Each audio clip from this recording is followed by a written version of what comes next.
Hello students, मैं हूं S मनी सर पटना खेमनी चेक सर। आज हम लोग करंट इलेक्ट्रिसिटी का वन शॉट करेंगे और आप ट्रस्ट करिए ये वीडियो मैं थोड़ा ज्यादा देर का बनाऊंगा। मतलब हो सकता है ना ये 1.5 घंटा का वीडियो हो जाए, लेकिन मेरे बच्चों इसमें सब कुछ पढ़ा दूंगा। उसमें भी वो वन शॉट सिर्फ हवा वाला नहीं होगा, बल्कि डिटेल में समझाते हुए पढ़ाऊंगा ताकि आप उनका मतलब दिमाग में कॉन्सेप्ट भी क्लियर हो जाए। तो चलिए शुरू करते हैं। लेकिन एक चीज और कि जो भी स्टूडेंट्स पहली बार चैनल पे आए हैं वो चैनल को सब्सक्राइब कर लीजिएगा, वीडियो को लाइक कर लीजिएगा और एमिंग हाई हम लोग का मेरे बच्चों टेलीग्राम चैनल है, ज्वाइन हो जाइएगा पीडीएफ के लिए, लिंक के लिए। और नया वाला एमिंग हाई ऐप, न्यू का जो लोगो लगा हुआ है जिस एमिंग हाई ऐप में, वो प्ले स्टोर से इंस्टॉल कर लीजिएगा पीडीएफ वगैरह के लिए। और बहुत सारी चीजें नए वाले एमिंग हाई ऐप पे मिल जाती है। तो क्लास शुरू किया जाए ना बच्चों, शुरू करते हैं क्लास को। ओके, तो देखिए हमारा पढ़ाने का तरीका वही होगा मेरे बच्चों कि पहले मैं ना हर एक टॉपिक को समझा दूंगा, क्योंकि पहले ही बोला कि डिटेल वाला, तो यहां मैं समझा दूंगा और उसके बाद लिखे हुए पे अंडरलाइन करके या पढ़ के आपको बता दूंगा कि कहा क्या जा रहा है। इससे आपका कॉन्सेप्ट भी क्लियर हो जाएगा। तो चलिए सबसे पहले मैं करंट इलेक्ट्रिसिटी के इंट्रोडक्शन से क्लास शुरू करता हूं कि करंट इलेक्ट्रिसिटी होता क्या। देखिए बच्चों, अगर मैं करंट की बात करूं कि करंट होता क्या है, तो कोई बच्चा बोल देंगे सर करंट तो इलेक्ट्रॉन का फ्लो होता है। सर मैं कहूंगा गलत, करंट किसी भी चार्ज का फ्लो हो सकता है। ये जरूरी नहीं कि इलेक्ट्रॉन का ही फ्लो सिर्फ करंट हो। It may be due to positive charge, it may be due to negative charge. Sir सच में तो अभी तक सब टीचर लोग बताएं कि तार में इलेक्ट्रॉन रहता है और इलेक्ट्रॉन तार से फ्लो होता है, तो हम लोग बोलते हैं कि करंट बह गया। हाँ टीचर लोग बताए हैं, क्योंकि तार में बहने के लिए जो फ्री जो अवेलेबल होता है वो इलेक्ट्रॉन ही अवेलेबल होता है कंडक्टर में। तो कंडक्टर से जब भी करंट पास करवाते हैं तो हमारा इलेक्ट्रॉन यानी निगेटिव चार्ज फ्लो होता है और करंट मिलता है। लेकिन क्या ये जरूरी है? नहीं। जब पॉजिटिव चार्ज फ्लो होगा उसके कारण भी करंट मिलेगा। जैसे इलेक्ट्रोलाइट्स वगैरह में आपने पढ़ा होगा कि जब डालते हैं हम लोग मटेरियल को, केमिकल को लिक्विड में, तो वो टूट जाता है निगेटिव आयन और पॉजिटिव आयन में। और जब पॉजिटिव आयन फ्लो होता है ना तो उसके कारण भी करंट हमारा मिलता है। याद आ रहा है आपको? चलिए, तो करंट हमारा पॉजिटिव नेगेटिव दोनों के कारण मिल सकता है। यानी कि अगर हमारे पास कोई तार है, ये देखिए, या कोई भी क्रॉस सेक्शन है, कोई भी जगह है, अगर इसमें हमारा प्लस चार्ज जा रहा है, कहीं टिक टिक टिक टिक टिक टिक टिक टिक प्लस चार्ज फ्लो हो रहा है, ठीक है, इसके कारण भी करंट मिलेगा। अगर हमारा कहीं माइनस चार्ज फ्लो हो रहा है बहादुर, तो हमारा उसके कारण भी करंट मिलेगा, टिक टिक टिक टिक टिक टिक टिक टिक। बट जो मुझे बताना है आपको मेरे बहादुरों, वो ये है ना कि करंट का जो डायरेक्शन लिया जाता है वो हमेशा प्लस चार्ज के फ्लो में लिया जाता है। जिधर भी प्लस चार्ज फ्लो हो रहा है उधर कहा जाता है कि करंट हमारा बह रहा है, फ्लो हो रहा है, या जो भी आपको मर्जी है वो बोल लीजिए। प्लस चार्ज के फ्लो में करंट लिया जाता है। ओके, यानी कि प्लस चार्ज इधर बह रहा है, फ्लो हो रहा है, तो करंट का भी डायरेक्शन इधर लिया जाएगा। ठीक है सर, अगर करंट हमारा माइनस के कारण मिले तो जिधर माइनस फ्लो हो रहा है उसके उल्टा में करंट का डायरेक्शन लिया जाता है। ठीक, फिर बच्चे बोलेंगे सर प्लस के डायरेक्शन में ही क्यों करंट लेते हैं? तो जो बच्चों बात है कि पूरा फिजिक्स को इस तरह से बनाया गया है ना कि पूरा फिजिक्स ही प्लस चार्ज को आधार लेके बनाया गया है। जैसे आपको पता होगा कि इलेक्ट्रिक फील्ड क्या होता है, एक कूलम पे लगने वाला फोर्स बोलते हैं ना हम लोग। क्यों +1 कूलम क्यों बोलते हैं? क्योंकि उसी को लेकर के पूरा साइंस ही, मतलब फिजिक्स ही चार्ज वाला कॉन्सेप्ट को बनाया गया, प्लस को आधार लेके, इसलिए प्लस के डायरेक्शन में करंट लिया जाता है। अगर माइनस के कारण करंट मिल रहा है, जैसे तार वगैरह में या कंडक्टर में फ्री इलेक्ट्रॉन्स होता है, उसके कारण करंट मिलेगा। तो जिधर माइनस फ्लो हो रहा है उसके उल्टा में करंट मिलेगा। जैसे देखिए सिंपल एग्जांपल देखिए ना, जैसे हमारे पास कोई रजिस्टर है या कोई कंडक्टर है, उसको अगर मैं बैटरी से जोड़ता हूं तो आपको तो पता है कि बैटरी में एक होता है पॉजिटिव यानी हाई पोटेंशियल, एक होता है निगेटिव यानी लो पोटेंशियल बच्चों। और जब बैटरी को ऐसे करके जोड़ूंगा तो इससे निगेटिव वाले से इलेक्ट्रॉन निकलेगा। देखिए बैटरी के निगेटिव वाले से इलेक्ट्रॉन निकलता है माइनस से एक्सटर्नल सर्किट में, और इधर से इलेक्ट्रॉन निकल के हम तो चले छछुलाल जी छाली छे मिलने, पत्नी तो घर ही में है ना जी। तो यहां से मेरे बच्चों इलेक्ट्रॉन यहां से निकल के इधर से इधर आता है। तो देखिए इलेक्ट्रॉन चूंकि निगेटिव है इसलिए करंट का डायरेक्शन हम इसके अपोजिट में लेते हैं। क्लियर बच्चों बेसिक करंट का? यस। अब करंट को मेजर कैसे करते हैं? जैसे हम लोग बोलते हैं ना कि 1 एम्पियर का करंट बहा हो, या 2 एम्पियर का करंट बहा हो, या 3 एम्पियर का करंट बहा हो। तो करंट को अगर मैं मेजर करने की बात करूं बच्चों, करंट की वैल्यू की बात करूं, तो करंट को हमेशा मेजर किया जाता है rate of flow of charge, charge बहने का रेट। अगर एवरेज बात करूं तो 1 सेकंड में कितना चार्ज फ्लो हुआ। जैसे इस तार से मान के चलिए बच्चों 20 कूलम का चार्ज फ्लो हो गया 5 सेकंड में, 20 कूलम का 5 सेकंड में। तो बताइए आप ही कि अगर 5 सेकंड में 20 कूलम का चार्ज गया होगा तो 1 सेकंड में कितना गया होगा? 20/5 यानी 4 कूलम। तो हमारा करंट हो जाएगा हमारे बहादुराना कितना? 4 एम्पियर। समझ में आया? तो करंट हमेशा होबे करता है चार्ज फ्लो का रेट, 1 सेकंड में जो करंट चार्ज बहाबो। और रेट भी दो तरह से निकालते हैं, आपको पता होगा, एक एवरेज रेट और एक इंस्टेंटेनियस रेट। तो करंट भी एवरेज और इंस्टेंटेनियस रहेगा। तो एवरेज तो आप लोग समझ गए कि जितना चार्ज है उसमें समय से डिवाइड कर देंगे। नहीं देखिए ना, चार्ज में टाइम से डिवाइड कर देंगे तो करंट निकल गया delta Q by delta T, 1 second में जो चार्ज जा रहा है वो। लेकिन वही इंस्टेंटेनियस अगर निकालना रहेगा बउआ तो डिवीजन से काम नहीं चलेगा, वहां डिफरेंशिएशन करना पड़ेगा। I equal to D Q by D T. अगर एस आई यूनिट की बात करें तो आप यहां से देखिए कि चार्ज का यूनिट होता है कूलम्ब, समय का सेकेंड। इसका एस आई यूनिट करंट का हो गया कूलम्ब पर सेकेंड, और इसी को कहा जाता है एम्पेयर, जिसे ए से भी दिखाते हैं। ओके बच्चों, इतना क्लियर? तो चलिए पहले ना मैं आपको दिखा देता हूं, ये पढ़ के समझा देता हूं। देखिए सबसे पहले करंट इलेक्ट्रिसिटी का इंट्रोडक्शन देख लीजिए, वही कह रहा है electric current is flow of charge. Current हमारा flow of charge, it may be due to positive और नेगेटिव चार्ज। ठीक है, आप चाहे ना बच्चों तो आप साथ साथ में ना इसका शॉर्ट नोट्स बनाते चल सकते हैं, बहुत बेहतरीन वाला शॉर्ट नोट्स आपका तैयार हो जाएगा। और मैं कहूंगा कि क्लास के दौरान ही जो करना है वो करिए। अगर पीडीएफ भी मैं दे देता हूं सबका, आप लोग सबको दिया हूं, लेकिन क्लास के दौरान करिए, ठीक है, अगर फायदा चाहते हैं तो वही कह रहा है कि पॉजिटिव नेगेटिव चार्ज के फ्लो के कारण करंट मिलता है, और अगर नेगेटिव के कारण करंट मिल रहा है तो जिधर नेगेटिव आ रहा है उसके अपोजिट में करंट होगा। देख लीजिए, opposite to flow of negative charge, पढ़िएगा तो समझ में आ जाएगा। बैटरी के बारे में मैंने बताया कि अगर बैटरी से कोई कंडक्टर को जोड़ते हैं तो इलेक्ट्रॉन माइनस से प्लस जाएगा और करंट हमारा प्लस से माइनस की ओर जाएगा। ठीक है बच्चों, और उसके बाद करंट के मेजरमेंट के बारे में भी बता दिया। देख लीजिए कि इलेक्ट्रिक करंट को मेजर किया जाता है चार्ज फ्लो के रेट से। एवरेज करंट की बात करूं तो total charge by total time, simple भाग करके यानी डिवाइड करके निकाल लेंगे करंट। लेकिन इंस्टेंटेनियस करंट निकालना हो तो D Q by D T से निकालेंगे। एस आई यूनिट इसका एम्पियर हो जाएगा। ओके चलिए ठीक है, अब हम क्या करेंगे कि करंट से रिलेटेड हम लोग को कुछ कुछ टर्म है जिससे ध्यान दीजिएगा, एग्जाम्स में क्वेश्चन आते हैं करंट से रिलेटेड टर्म में। ठीक है, जैसे कुछ बता दूं, पहला करंट डेंसिटी, उसके बाद मेरे बच्चों ड्रिफ्ट वेलोसिटी पढ़े होंगे, रिलैक्सेशन टाइम पढ़े होंगे, मोबिलिटी पढ़े होंगे, नहीं पढ़े होंगे तो सब बता देता हूं। ठीक है, सबसे पहला टर्म हमारा है करंट से रिलेटेड में करंट डेंसिटी। सारे बच्चे बढ़िया से करंट डेंसिटी को समझिए कि करंट डेंसिटी होता क्या है। देखिए, अगर मैं करंट डेंसिटी की बात करूं बच्चों कि ये क्या होता है, तो पहले एक प्रश्न आपसे मैं पूछूंगा कि हमारे पास कोई ऐसे तार है मोटा सा, ओके, और आगे जाकर पतला तार हो गया ये, तो करंट इस मोटे जगह पर ज्यादा बहेगा या पतले जगह पर ज्यादा बहेगा? देखिए बहुत सारे बच्चे हो सकता है बोल दे कि सर पतले जगह पे ज्यादा, या कुछ बच्चे बोल दे मोटे जगह पे ज्यादा। आंसर है कि दोनों जगह पे करंट हमारा सेम बहेगा। इसलिए क्योंकि सोचिए ना कि करंट होता है 1 सेकंड में फ्लो होने वाला चार्ज, तो अगर 1 सेकंड में 4 कूलम आया तो जाएगा भी 4 कूलम, तो करंट तो दोनों जगह पे सेम ही हो जाएगा। तो यही मेरे बच्चों कि करंट सेम होगा, लेकिन दोनों जगह पे करंट का डेंसिटी अलग अलग होगा। यहां पे ना जो करंट बहेगा वो गढ़ा में बहेगा, क्योंकि जगह कम है, उससे करंट को गुजरना है। तो जब गढ़ा में बहेगा तो यहां पे करंट डेंसिटी हमारा क्या हो जाएगा, कम, और पतले मोटे वाले जगह पे करंट डेंसिटी ज्यादा हो जाएगा और यहां पे करंट डेंसिटी कम हो जाएगा। क्यों? करंट डेंसिटी का मतलब होता है ना कि कोई भी मोटा तार है उससे अगर करंट बह रहा है मोटे तार से, तो मोटा तार से नहीं बल्कि इसके इस जो एरिया है वायर का, इस एरिया के यूनिट एरिया से कितना करंट पास कर रहा है, एक एरिया से। जैसे मानकर चलिए ये एरिया है बच्चों 2 मीटर स्क्वायर, एग्जांपल के लिए ले रहा हूं, इतना मोटा तार नहीं होता है, और करंट हमारा 5 एम्पेयर का फ्लो हो रहा है।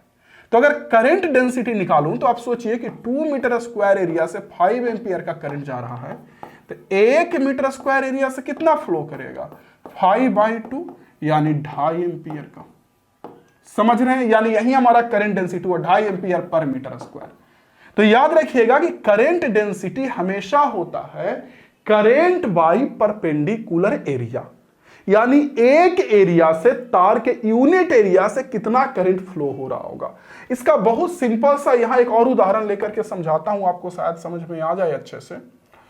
देखिए,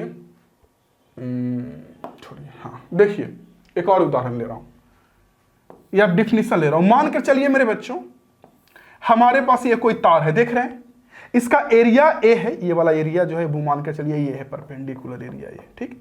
और इससे आई करंट पास कर रहा है, तो करंट डेंसिटी जे निकालूंगा तो कितना होगा? आई बाई ए, यही ना होगा, करंट बाई एरिया, ठीक। लेकिन कभी कभी, जो कि जिस पर क्वेश्चन नहीं पूछता, लेकिन मैं बता दूं कि कभी कभी दिमाग लड़ाने वाला दिमाग क्या लड़ाएगा, वो बोलेगा कि हमारे पास ये तिरछे वाला एरिया है, तिरछे वाला, जैसे कोई तार है उसको ऐसे ना काट के तिरछे काटेंगे तो तिरछे नुकीला टाइप का एरिया नहीं मिलता है, इससे कितना करंट डेंसिटी होगा? अगर एरिया ये ए है तो, अगर ये तिरछे वाला ए है तो, और करंट आई बह रहा है तो, तब करंट डेंसिटी कितना होगा? तो मेरा आप लोगों से क्वेश्चन है कि भाई लोग इस जगह पे जब करंट डेंसिटी निकालेंगे तो ये वाला तिरछे वाला एरिया लेंगे कि परपेंडिकुलर एरिया लेना होगा? परपेंडिकुलर एरिया, क्योंकि परपेंडिकुलर एरिया अगर नहीं लेंगे तब इस जगह पे जो करंट डेंसिटी आया, कोई आदमी इसी जगह पे ऐसा वाला एरिया लेगा तो ऑब्वियस सी बात तिरछे वाला का एरिया ज्यादा होगा ना, तो करंट डेंसिटी मेरे बच्चों कम अलग आ जाएगा। इस जगह पे और ऐसे एरिया ले लेगा तो और अलग करंट डेंसिटी आ जाएगा। तो एक ही जगह पे अलग अलग थोड़ी करंट डेंसिटी आएगा, तिरछे एरिया लेते जाएंगे तो अलग अलग करंट डेंसिटी मिलेगा। तो तिरछे वाला एरिया नहीं लिया जाता है, परपेंडिकुलर एरिया लिया जाता है, समझे? ओके, तो करंट इधर बह रहा है बच्चों और एरिया वेक्टर अगर इधर है और दोनों के बीच का एंगल अगर थीटा है, समझिए, अगर करंट इधर जा रहा है, एरिया वेक्टर इधर है, दोनों के बीच का एंगल थीटा है, एरिया वेक्टर और करंट के बीच का, तो ये वाला एरिया हो जाता है a cos थीटा, ये वाला एरिया हो जाता है a cos theta. Okay okay मेरे बच्चों, तो अब अगर करंट डेंसिटी J की वैल्यू निकालूं तो करंट बाई परपेंडिकुलर एरिया, और परपेंडिकुलर एरिया अब a नहीं होगा बल्कि a cos थीटा होगा, समझे? अगर एरिया पर जो परपेंडिकुलर होता है एरिया वेक्टर और करंट, इन दोनों के बीच का एंगल थीटा है, तो हम तिरछे वाला एरिया अब नहीं लेंगे जबकि परपेंडिकुलर एरिया लेंगे करंट पे। और अगर ये तिरछे वाला एरिया ये है तो ये a cos थीटा हो जाएगा। तो current by perpendicular area a cos theta. और मुझे ये नहीं बताना है असली, यहां से अगर I की वैल्यू की बात करूं तो वो J से अगर इंटू कर दूंगा करंट डेंसिटी से तो J a cos थीटा होगा, हो जाएगा ना। इसलिए I को यहां से बच्चों J डॉट A से भी कहा जा सकता है, देख लीजिए। तो यहां से करंट I निकल गया J डॉट A, यानी कि जो करंट, एक तो हम लोग अभी करंट पढ़े, चार्ज फ्लो करंट, एक करंट को डिफाइन किया जाता है करंट डेंसिटी और एरिया वेक्टर के डॉट प्रोडक्ट से, ये देखिए। और यहां से करंट डेंसिटी वेक्टर क्वांटिटी है, करंट डेंसिटी वेक्टर है, इसका डायरेक्शन करंट के डायरेक्शन में होगा, जिधर करंट बहता है। करंट स्केलर है लेकिन current density vector quantity. Okay बच्चों, डायरेक्शन अलोंग करंट होता है। Okay clear? तो दूसरा डिफिनेशन करंट का निकल गया ना कि करंट डेंसिटी और एरिया वेक्टर के डॉट प्रोडक्ट से हमारा निकलता है ये, ठीक है। पहले मैं इसे समझा दूं, उसके बाद आगे बढ़ूंगा करंट डेंसिटी से। देख लीजिए यहां पे वही सेम चीज बताया हूं बच्चों। हाँ, ये जरूर कहूंगा कि देखिए इस वीडियो, इस क्लास के बारे में ना दोस्तों को जरूर बताइएगा, आपके सपोर्ट की हमेशा जरूरत पड़ती है। और एक टीचर को बच्चे नहीं सपोर्ट करेंगे तो कौन सपोर्ट करेंगे? इतना मेहनत कर रहा हूं और सच में काफी मेहनत लगता है ये कंटेंट तैयार करना, एक एक चीज टाइप करना। एक तो होता है कि आप एक बड़े कंपनी लेवल पे काम कर रहे हो, आपके पास बहुत सारे लोग हैं और तब आप काम कर रहे हो, उस समय मेरे बच्चों आपको बहुत कम परिश्रम लगता है, क्योंकि लोग तैयार करके देंगे, आप बना लीजिएगा, क्लास ले लीजिएगा। और यहां पूरा तैयार करके करवाना है, मेहनत तो लगता है, ठीक। करंट डेंसिटी वही चीज देख लीजिए, अगर ये परपेंडिकुलर एरिया तो डायरेक्टली करंट वाला एरिया, और अगर ये तिरछे वाला एरिया है तो उसका कंपोनेंट लेंगे तो इधर एरिया हो जाएगा a cos थीटा, तो I by a cos theta. और वही करंट होता है J और A का डॉट प्रोडक्ट, वही लिखा है कि डिफाइन किया जाता है current co dot product current density और एरिया वेक्टर का, यूनिट हो गया एम्पियर पर मीटर स्क्वायर। जो करंट डेंसिटी है उसमें करंट का एम्पियर, एरिया का मीटर स्क्वायर, तो ampere per metre square unit हो जाएगा, ठीक है बच्चों। चलिए अब अगला टर्म है थोड़ा सा, इसको साथ ही रख के समझाते हैं। ये देखिए, इसको देखिए कि मीन फ्री पाथ और रिलैक्सेशन टाइम क्या होता है, इसको पहले समझिए। देखिए होता क्या है कि आपको इतना तो पता है कि किसी कंडक्टर में अगर बैटरी जोड़ देंगे दोनों साइड से तो उसमें करंट बहने लगेगा, क्योंकि फ्री इलेक्ट्रॉन फ्लो होने लगेगा। Okay okay sir. लेकिन अगर मैं आपको कहूं कि हमारे पास ये कंडक्टर है और इसमें बैटरी नहीं जुड़े फिर भी इसका इलेक्ट्रॉन चल रहा है, तो आप शायद मुझे महामूर्ख समझोगे, क्योंकि कहोगे कि इसमें तो करंट बह नहीं रहा है। और समझ सकते हो, ऑब्वियस सी बात, कोई भी समझेगा। लेकिन बच्चों, अगर इसमें बैटरी नहीं जोड़े कंडक्टर में, तो भी इसका इलेक्ट्रॉन फ्री इलेक्ट्रॉन मोशन कर रहा है इधर से उधर, हीट के कारण, थर्मल प्रॉपर्टी के कारण। तो फिर कहोगे सर अगर इलेक्ट्रॉन मोशन कर रहा है तो उसके कारण करंट क्यों नहीं मिल रहा है? बिल्कुल सही सवाल। करंट इसलिए नहीं मिल रहा है क्योंकि अगर कोई भी तार का एरिया ले और बैटरी नहीं जुड़े, अगर ये वाला एरिया मान लीजिए, तो इस एरिया से जितना इलेक्ट्रॉन इस साइड गुजर रहा होगा उतना ही इलेक्ट्रॉन इस एरिया से इस साइड गुजर रहा होगा, और इसीलिए करंट नहीं मिल रहा है। तो कोई बोल दे कि अगर बिना बैटरी जोड़े जो कंडक्टर होता है उसका इलेक्ट्रॉन क्या रुका हुआ होता है? फ्री इलेक्ट्रॉन नहीं, मोशन में होता है, लेकिन करंट नहीं मिलता, क्योंकि कोई भी एरिया लेंगे उससे जितना लेफ्ट साइड में इलेक्ट्रॉन पास करेगा उतना राइट साइड में। ठीक है। एक मजे की बात और बताता हूं कि बिना बैटरी जोड़े इलेक्ट्रॉन तो चलता है इधर उधर कंडक्टर के अंदर, इधर उधर, लेकिन वो सीधा नहीं चलता, वो कभी इधर जाएगा, कभी इधर जाएगा, कभी इधर, जिगजैग पाथ पे चलेगा। सर क्यों? क्योंकि किसी भी कंडक्टर में सिर्फ फ्री इलेक्ट्रॉन थोड़ी ना होता, आयन भी तो होता है ना अवेलेबल। जैसे एल्युमिनियम की बात करूं तो एल्युमिनियम में एल्युमिनियम का इलेक्ट्रॉन होगा फ्री, और Al+3 आयन भी तो अवेलेबल होगा। जब फ्री इलेक्ट्रॉन का मतलब क्या हुआ कि एटम से इलेक्ट्रॉन बाहर निकल जाना। तो एल्युमिनियम के एटम से अगर इलेक्ट्रॉन बाहर निकल गया तो वो एल्युमिनियम का आयन बन जाएगा ना। ओके ठीक है। तो वही देखिए बच्चों, इस चीज को यहां पे समझाता हूं आपको। देखिए कह रहा है, इस चीज को देखिए नोट में लिखा हुआ है क्या, या फिर मैं बताता हूं कि इलेक्ट्रॉन चलता कैसे। जैसे मान के चलिए बच्चों, यहां पे कोई इलेक्ट्रॉन है, ठीक है, और बैटरी नहीं जोड़े हैं, तो यहां से इलेक्ट्रॉन इधर जाएगा, किसी आयन से टकरा गया, इधर जाएगा, फिर टकरा गया यहां, फिर टकरा के इधर गया, फिर टकरा के, और फिर टकरा के फाइनली यहां पे आके रुका। मतलब ऐसे और टकराएगा, हम इतना 2-3 जगह दिखाए हैं, ठीक है, ऐसे करके। तो समझ में आया कि बिना बैटरी जोड़े भी इलेक्ट्रॉन आयन में मोशन करता है, हीट के कारण, थर्मल वाले प्रॉपर्टी के कारण। ठीक है ओके। तो मीन फ्री पाथ क्या अब होता है? और अच्छा, ये फ्री जो इलेक्ट्रॉन मोशन करता है उसके कारण करंट क्यों नहीं मिलता है? क्योंकि किसी भी एरिया की अगर बात करो तो उस एरिया से फ्लो होने वाला नेट चार्ज की वैल्यू हमारा 0 होता है, क्योंकि उस एरिया से जितना लेफ्ट में करंट जाता है उतना ही राइट में, इसलिए करंट का टोटल फ्लो हमारा 0 हो जाता है और करंट हमारा 0 हो जाता है। ओके ठीक है। अब आगे समझिए इसके बाद बच्चों, मीन फ्री पाथ और रिलैक्सेशन टाइम क्या होता है। तो देखिए, तो इलेक्ट्रॉन चलेगा, आयन से टकरा जाएगा, फिर टकरा जाएगा, फिर टकरा जाएगा, फिर टकरा के इधर मुड़ जाएगा, इधर मुड़ जाएगा।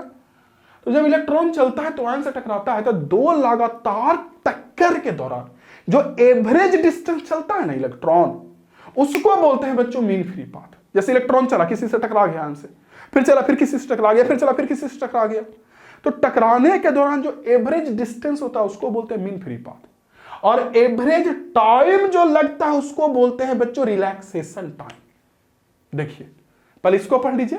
At room temperature the free electron in a conductor move करता है रैंडमली ऑन जिगजैग पाथ, इधर इधर इधर इधर, but not any current due to this random motion. इसके कारण कोई करंट नहीं मिलता, because for any imaginary plane passing through the conductor number of electron जितना लेफ्ट में उतना राइट में। मीन फ्री पाथ में जो एवरेज डिस्टेंस होता है कोलिजन के बीच वो, और एवरेज टाइम लगता है उसको बोलते हैं रिलैक्सेशन टाइम। और अगर इलेक्ट्रॉन के चलने का स्पीड आरएमएस स्पीड है, जो एवरेज स्पीड है वो आरएमएस है, तो आप लोग सुने होंगे कि टाइम बराबर होता है डिस्टेंस बाय स्पीड। तो डिस्टेंस हो गया मीन फ्री पाथ, लेमडा से दिखाते हैं इसको, और टाइम हो स्पीड हो गया आरएमएस स्पीड। ठीक है, खैर इसका यूज नहीं आएगा इसलिए इसको टेंशन ना लीजिए। लेकिन हमें यह समझना है कि अब अगर इसमें बैटरी हम जोड़ दें तब ये इलेक्ट्रॉन कैसे चलने लगेगा। देखिए मान के चलिए बैटरी जोड़ देते, ये कंडक्टर है ऐसे करके, और मान के चलिए मैंने इसमें बैटरी जोड़ दिया, बैटरी का इधर प्लस जोड़ दिया, इधर बैटरी का माइनस जोड़ दिया, तो इससे क्या होगा कि प्लस से माइनस की ओर इलेक्ट्रिक फील्ड उत्पन्न होगा। ठीक है, तो इस इलेक्ट्रॉन पे जो फ्री इलेक्ट्रॉन है उस पे इलेक्ट्रिक फील्ड के उल्टा में फोर्स लगेगा नहीं, या फिर ये सोचिए कि इधर प्लस है, था प्लस के कारण माइनस पे इधर फोर्स लगेगा। यानी जो इलेक्ट्रॉन इधर उधर चल रहा था वो सारा इलेक्ट्रॉन पे प्लस की ओर फोर्स लगना शुरू होगा। और अब इलेक्ट्रॉन जो ऐसे चल रहा था, देखिए कुछ ऐसा रास्ता होगा अब इलेक्ट्रॉन का, क्योंकि इधर की ओर फोर्स लग रहा है तो हल्का हल्का इधर खिंचाएगा इलेक्ट्रॉन, देखिए। और अब इलेक्ट्रॉन कुछ यहां आया, समझ रहे हैं? पहले जब बैटरी नहीं जोड़े थे तो इलेक्ट्रॉन यहां आया, बैटरी जोड़े थे तो इलेक्ट्रॉन पे प्लस की ओर फोर्स लगा, उसकी वजह से यहां आया। तो ये जो एक्स्ट्रा डिस्टेंस इलेक्ट्रॉन चला ना, ये एक्स्ट्रा डिस्टेंस पहले यहां था भी, यहां, इसी एक्स्ट्रा डिस्टेंस के कारण करंट मिलता है। क्योंकि जो उतना चला वो तो बैलेंस हो रहा था, जितना लेफ्ट में उतना राइट में, और इसी एक्स्ट्रा डिस्टेंस को कहा जाता है ड्रिफ्ट। ड्रिफ्ट, हर सब इलेक्ट्रॉन हल्का हल्का इधर ड्रिफ्ट होने लगेगा, इधर की ओर, प्लस की ओर। जो इलेक्ट्रॉन ऐसे करके इधर से इधर से इधर से इधर से इधर जा रहा था, वही बैटरी जोड़ने के बाद ऐसे ऐसे ऐसे होके कुछ इधर आके रुकेगा, हल्का हल्का सब इलेक्ट्रॉन इधर ड्रिफ्ट होने लगेगा प्लस की ओर। और वो जो एक्स्ट्रा डिस्टेंस चल रहा है उसी को बोलते हैं ड्रिफ्ट। और करंट हमारा यहां से लेके यहां तक वाली डिस्टेंस के कारण नहीं, बल्कि इस एक्स्ट्रा डिस्टेंस के कारण मिला। और इस एक्स्ट्रा डिस्टेंस तय करने का, कवर करने का जो वेलोसिटी होगा, एवरेज वेलोसिटी, उसको बोलते हैं ड्रिफ्ट वेलोसिटी, जो कि इंपॉर्टेंट है, जिससे क्वेश्चन पूछता है। चलिए वो भी करवा ही दूं, देखिए समझ लीजिए, देखिए ठीक है बच्चों। पहले यहां पे समझा देता हूं, देखिए यहां पे क्या होता है। जैसे मान के चलिए कि यहां पे इलेक्ट्रॉन था, या एक सेकंड रुकिए, हाँ आ तो गया। देखिए तो ये जो एक्स्ट्रा डिस्टेंस चलने में जो वेलोसिटी लगा उसी को बोलते हैं बच्चों ड्रिफ्ट वेलोसिटी। पढ़िए, after applying electric field electron of metal start slowly drift. Electric field apply करने के बाद इलेक्ट्रॉन इधर की ओर ड्रिफ्ट होने लगेगा। The net velocity at which this electron drift is known as drift velocity. जिस वेलोसिटी के कारण यहां से यहां शिफ्ट हुआ, या जो एवरेज वेलोसिटी होगा, कांस्टेंट तो होता नहीं है, तो उसको बोलते हैं ड्रिफ्ट वेलोसिटी। उसकी फार्मूला ये आती है। अब ये फार्मूला कैसे आया बच्चों, वो मैं तो थोड़ा हल्का बता देता हूं, लेकिन अगर ना समझ में आए तो फिर वहीं कहूंगा कि देखिए डिटेल कोर्स किया कीजिए। बहुत अच्छा कोर्स दिया हूं, भले ही मैं फेमस नहीं हूं, लोग मुझे नहीं जानते हैं, लेकिन कंटेंट तो बहुत बेस्ट पढ़ाता हूं। इसके लिए आप जब न्यू वाले एमिंग हाई ऐप पे स्टडी कर रहे होंगे या करेंगे तो आपको ऑटोमेटिक आइडिया लगेगा। बहुत बढ़िया जी जान झोंक दिया हूं पढ़ाने में, अगर साल भर अच्छे से पढ़ना है तो। वो अलग है कि हर किसी के नसीब की अपनी अपनी बातें हैं, किसी को नसीब ज्यादा फेमस कर देता है, किसी को कम फेमस करता है, वो एक अलग मुद्दा है। चलिए बच्चों, देखिए ये कैसे आया ड्रिफ्ट वेलोसिटी, सुनिए। हम लोग ये मानते हैं कि जब आयन से टकराता है ना, तो इलेक्ट्रॉन टकराने के बाद उसकी स्पीड जीरो हो जाती है, मतलब जीरो स्पीड से चलना होता है। चेक मत बताइए पहले कि अगर इलेक्ट्रिक फील्ड ई है तो इलेक्ट्रॉन पे फोर्स कितना लगेगा, Q इंटू ई के बराबर, F बराबर Q इंटू ई। Q इलेक्ट्रॉन का होता है, स्मॉल ई से दिखाते हैं, तो इतना फोर्स लगेगा। तो फोर्स के कारण इलेक्ट्रॉन में एक्सेलरेशन आएगा, एक्सेलरेशन की वैल्यू होती है फोर्स बाई मास। तो स्मॉल ई कैपिटल ई फोर्स हो गया, बाई मास कर दिए बच्चों, यहां से इलेक्ट्रॉन का एक्सेलरेशन निकल गया, देख लीजिए। फोर्स में मास से डिवाइड कर देंगे, एक्सेलरेशन निकल जाएगा, आप खुद देख रहे होंगे, ठीक है। तो अगर एक्सेलरेशन निकल गया तो आपने फार्मूला पढ़ा होगा v equal to U plus 89/10 में। तो u तो जीरो होगा, क्योंकि आयन से टकराने के बाद इलेक्ट्रॉन जीरो वेलोसिटी से चलता है, तो जीरो हो गया। a आया कितने का, small E capital E by M, electron का मास। टाइम के जगह पर v बराबर u हो गया जीरो, a हो गया ये, और टाइम के जगह पर ये टाउ, रिलैक्सेशन टाइम। तो v बराबर u प्लस 80 से हमारा ये ड्रिफ्ट वेलोसिटी का ये फार्मूला निकल गया। देखिए small E capital E by m, वही mass of electron, m e मतलब mass of electron, m e लिख दीजिए, इनटू टाउ। चाहेंगे तो इस इलेक्ट्रिक फील्ड के जगह पे अगर तार का लंबाई एल है और वोल्टेज भी अप्लाई किए हैं, तो आप लोग पढ़े होंगे कि इलेक्ट्रिक फील्ड जब कांस्टेंट हो तो वोल्टेज बाई लंबाई होता है, लेंथ। तार में जो इलेक्ट्रिक फील्ड आएगा वो वोल्टेज जितने का अप्लाई किए वो बाई लेंथ है। चैप्टर 1 में पढ़े होंगे आप, चैप्टर 2 में। तो ई के जगह पर v बाई एल भी रखेंगे, तो v बाई एल रखेंगे तो ये फार्मूला आ जाएगा। हो गया, समझ में आ गया। तो याद रखिएगा कि ड्रिफ्ट वेलोसिटी में स्मॉल ई होता है इलेक्ट्रॉन पे चार्ज, capital E electric field, M E होता है मास ऑफ इलेक्ट्रॉन, ठीक है, v होता है जो वोल्टेज अप्लाई किया, और एल होता है लेंथ ऑफ कंडक्टर। इसमें न्यूमेरिकल कई सारा आता है, इसको लिखिएगा तो लिख लीजिए, या फिर मैं इसको इरेज करता हूं और समझिए उसके बाद आगे कि क्या है ना, कि एक और बहुत फेमस चीज इसमें है कि करंट और ड्रिफ्ट वेलोसिटी के बीच का फॉर्मूला ये बोला, I equal to N E A V T. बड़ा फेमस फार्मूला और बहुत क्वेश्चन इस पे पूछता है। चलिए वो भी मैं करवा दूं। देखिए क्या है ये, मान के चलिए बच्चों, समझिएगा इस चीज को, कि हमारे पास कोई तार है, ठीक, तो इस तार में फ्री इलेक्ट्रॉन होगा, तो तार के यूनिट वॉल्यूम में, पूरे तार में नहीं, यूनिट वॉल्यूम में, एक वॉल्यूम में, तार तो फ्री इलेक्ट्रॉन तो पूरे तार में रहेगा, वॉल्यूम में रहेगा, तो यूनिट वॉल्यूम में जो फ्री इलेक्ट्रॉन है उसका संख्या n है। n क्या है? Number of free electron per unit volume n है, ठीक, ओके। उसके बाद करंट इससे आई बह रहा है, ठीक, इसका एरिया A है, एरिया A है, ठीक है, और इसमें जो इलेक्ट्रॉन जा रहा है उसकी ड्रिफ्ट वेलोसिटी Vd है। तो I इक्वल टू बच्चों NeAVd, ये फॉर्मूला होता है, देख लीजिए। जो करंट I की वैल्यू होती है वो n, स्मॉल n मतलब number of free electron per unit volume, small e Ne, E क्या हो गया? इलेक्ट्रॉन का चार्ज, A क्या हो गया बच्चों? इसका क्रॉस सेक्शनल एरिया, देख लीजिए NeA, और Vd क्या है? इसका ड्रिफ्ट वेलोसिटी। समझ में आ गया? तो वही I इक्वल टू NeAVd, यही होता है फॉर्मूला। इसको याद रखिएगा, इस पे इंपॉर्टेंट है, इस पे क्वेश्चन पूछा जाता है। ओके, जहां सबका मतलब समझ गए? ओके, अब एक टर्म और है बच्चों, मोबिलिटी। ये क्या होता है मोबिलिटी? इंपॉर्टेंट टर्म है। सबसे पहले पढ़ लिए करंट डेंसिटी, यस सर पढ़ लिए।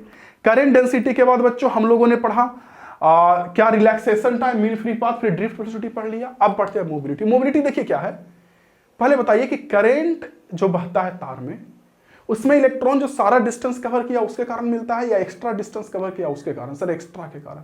उस एक्स्ट्रा को क्या बोलते हैं? ड्रिफ्ट। और उसके कारण जो वेलोसिटी होता है उसको कवर करने उसको बोलते हैं ड्रिफ्ट वेलोसिटी, बोलते हैं ना? ओके, हाँ। तो मोबिलिटी क्या होता है?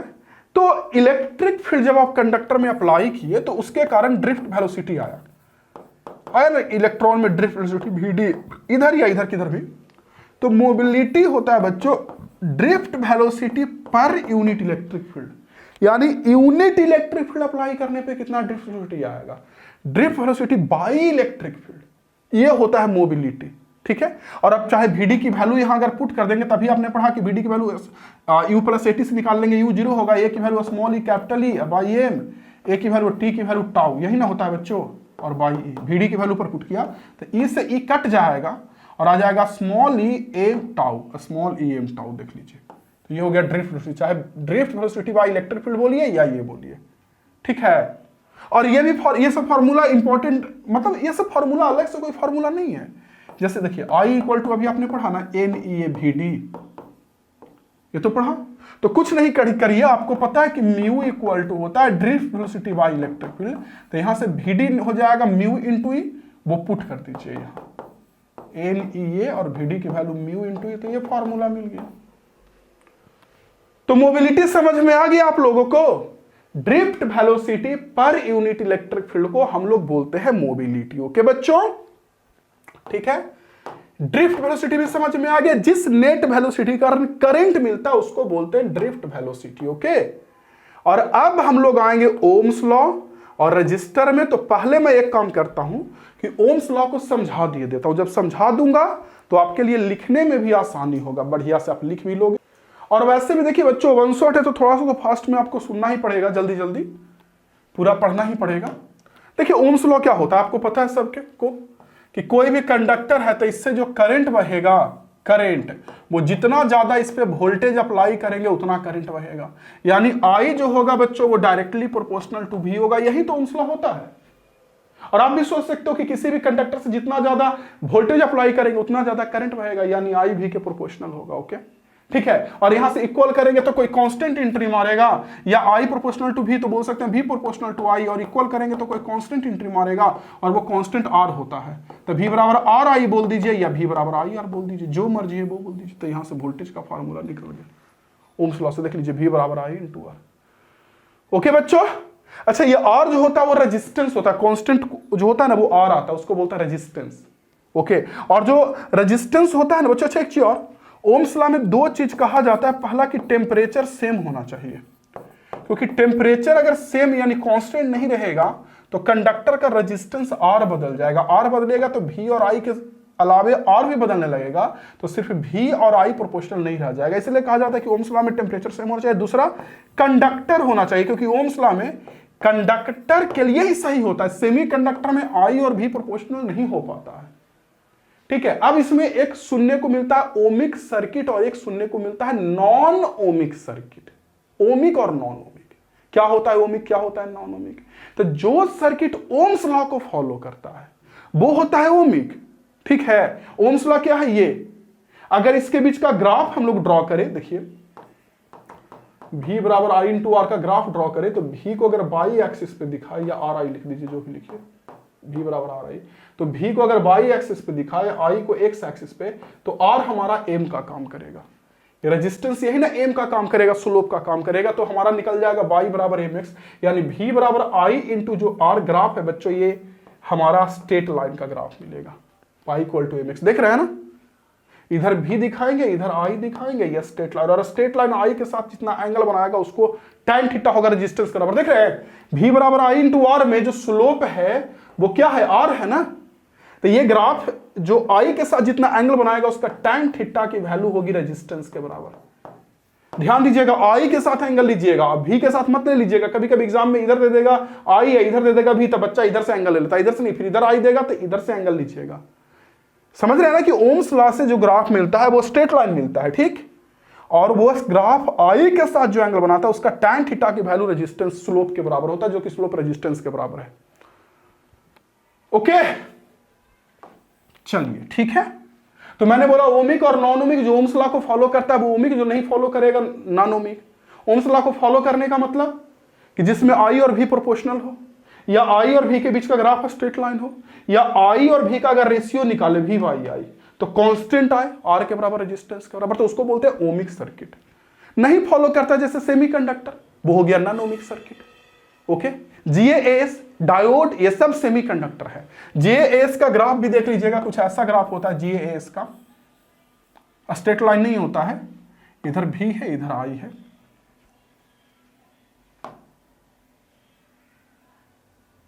ठीक है बच्चों, तो GaAs का ऐसा ग्राफ होता है, देख लीजिए, देख रहे हैं आप, यस ऐसा। तो जब एक सेकंड, एक तरफ भी एक तरफ I है, तो इसमें यहां से लेके यहां तक के रीजन को कहा जाता है निगेटिव रेजिस्टेंस रीजन। ये देख लीजिए, यहां से यहां तक के रीजन को कहा जाता है बच्चों निगेटिव रेजिस्टेंस रीजन। रेजिस्टेंस हमारा निगेटिव है, देख रहे हैं। ओके, ये GaAs का ये स्ट्रेट लाइन नहीं है। इसके बाद मेरे बच्चों ओमिक नॉन ओमिक सर्किट देख लीजिए इस चीज को, चाहे तो आप पढ़ सकते हैं, सेम चीज वही जो मैंने बताया ओम्स लॉ। उसका ग्राफ होगा स्ट्रेट लाइन ग्राफ का जो I के साथ एंगल tan थीटा बनेगा वो रेजिस्टेंस के बराबर होगा। ओमिक और non ohmic circuit, Ohm's law जो फॉलो करता है ओमिक, नहीं फॉलो करता है नॉन ओमिक। ठीक है, और इसके बाद आ गए धनाधन रेजिस्टेंस पे, और पूरा रेजिस्टेंस को समझा के उसका नोट्स मैं दिखाऊंगा।